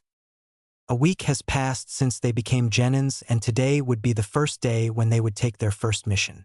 Ever since the day they passed their test, before starting the training, Kakashi-sensei had them do the new training regime for genins that was required: 200 laps around the training field, 100 push-ups, the same number of sit-ups and back stretchers. And that was only for warm-up.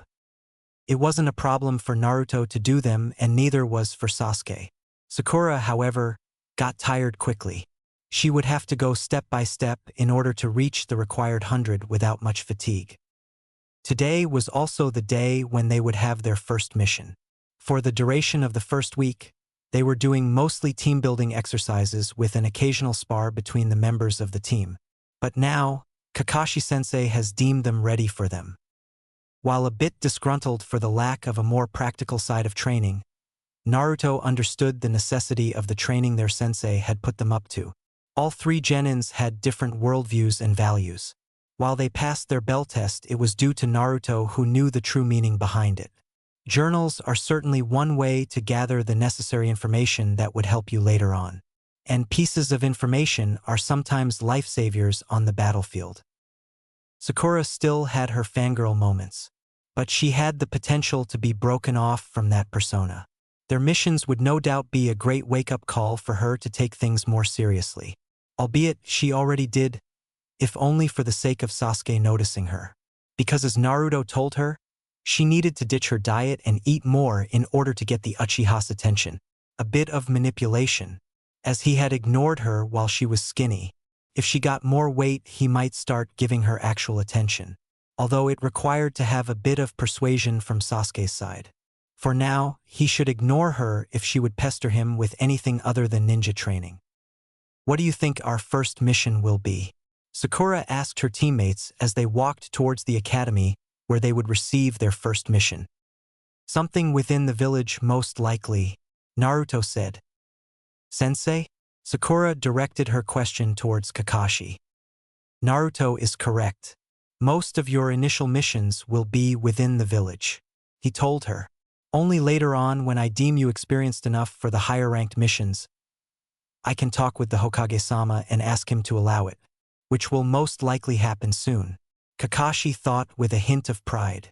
Despite their differences, the three of them showed great teamwork during their training, even if for the sake of just finishing the task early. Sasuke was a bit distanced from his teammates, but Sakura and Naruto at least had a cordial relationship. He noticed during the first 3 days of their team's existence, Sakura would occasionally be tense around Naruto, but fortunately, she broke from that shell fast as she got to know him better.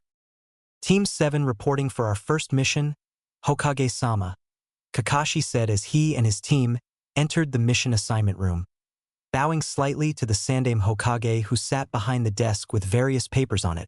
Mission requests most likely. It's good that you came.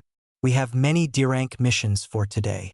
Some teams already came and picked them up already, Sarutobi said as he skimmed throughout the paper with the list of missions for rookies. Here we are. We have 1. Finding a missing cat. 2. Cleaning the garden. 3. Babysitting 3 children of the merchant from the capital that is visiting the village.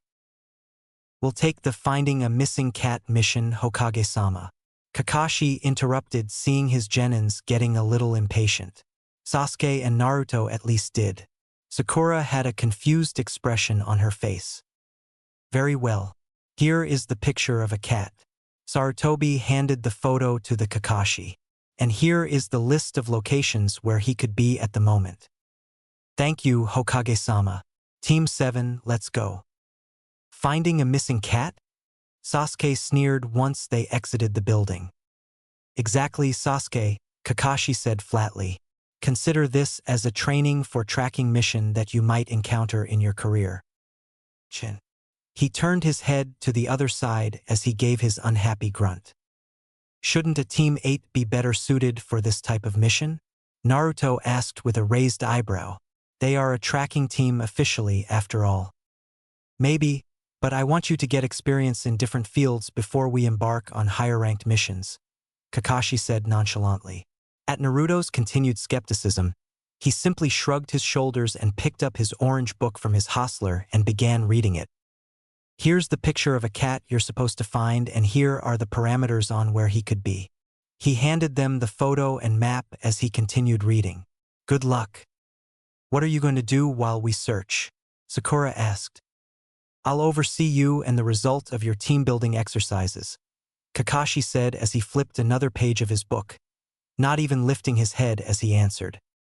We should check the closest location first, Sakura said, shooting her sensei a disgruntled look. Right, it's the old Senju compound, Sasuke said, accepting the current situation as it was. Fuck, how could I forget that? Naruto didn't want Sakura and Sasuke to go there now. Curiosity killed the cat. After all, wait, I'll try to sense him and pinpoint his location, he suggested instead. How can you sense it if you don't even know its signature? Sakura questioned. It was true.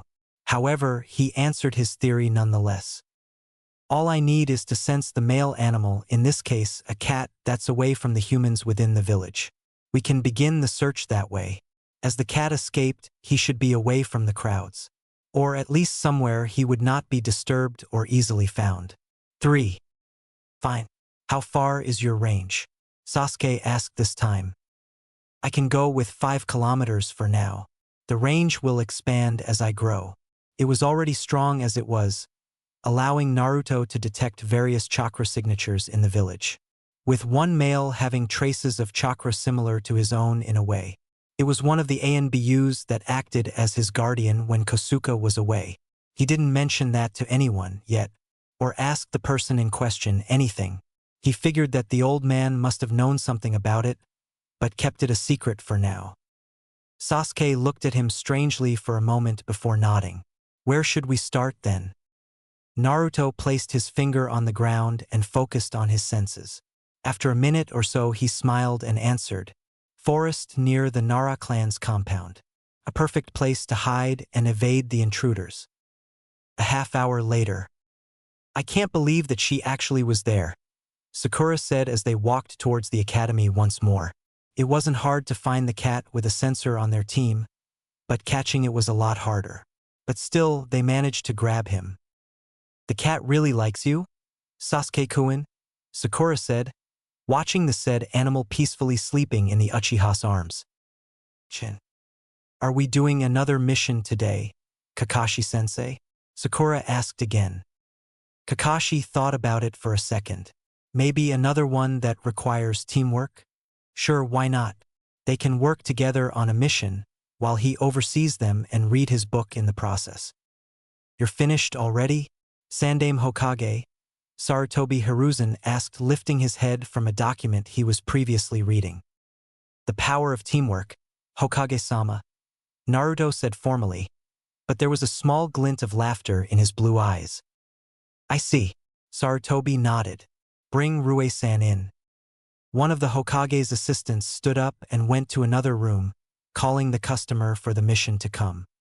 A short woman, with short dark blue hair and a somewhat emotionless look, came inside, tugging the cat from Sasuke's arms, who scowled at such disrespect. Why have you ran away from me, Nachan?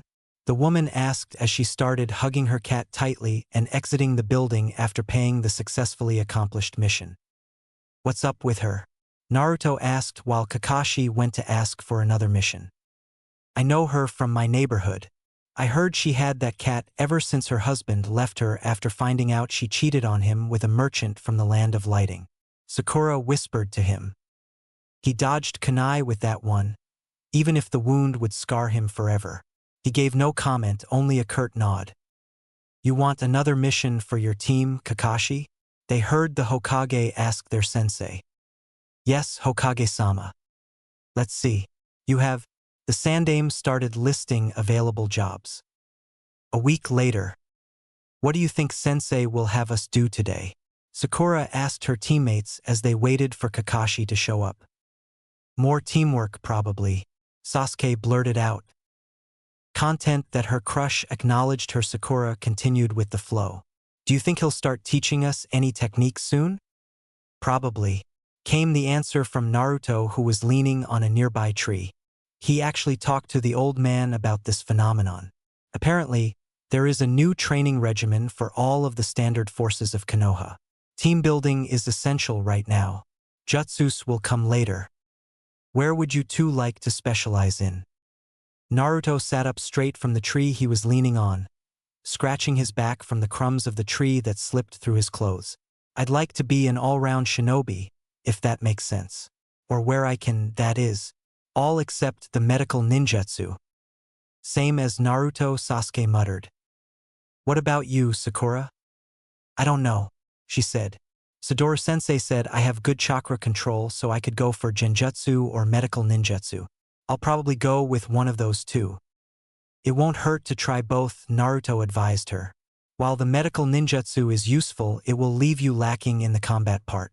You could actually go with it and supplement it with genjutsu and taijutsu, maybe even some of bukijutsu. Sakura seemed to think about it. I'll see with Kakashi-sensei and hear what he has to say. She nodded to herself. What do you think, Sasuke-kun? I agree with Naruto, was the only reply from the Uchiha. Seeing as Kakashi was still absent, more so than usual, Naruto took out the Advanced Fuinjutsu manual from his holster and began reading it. Fuinjutsu? Questioned Sakura. I didn't know you were interested in that.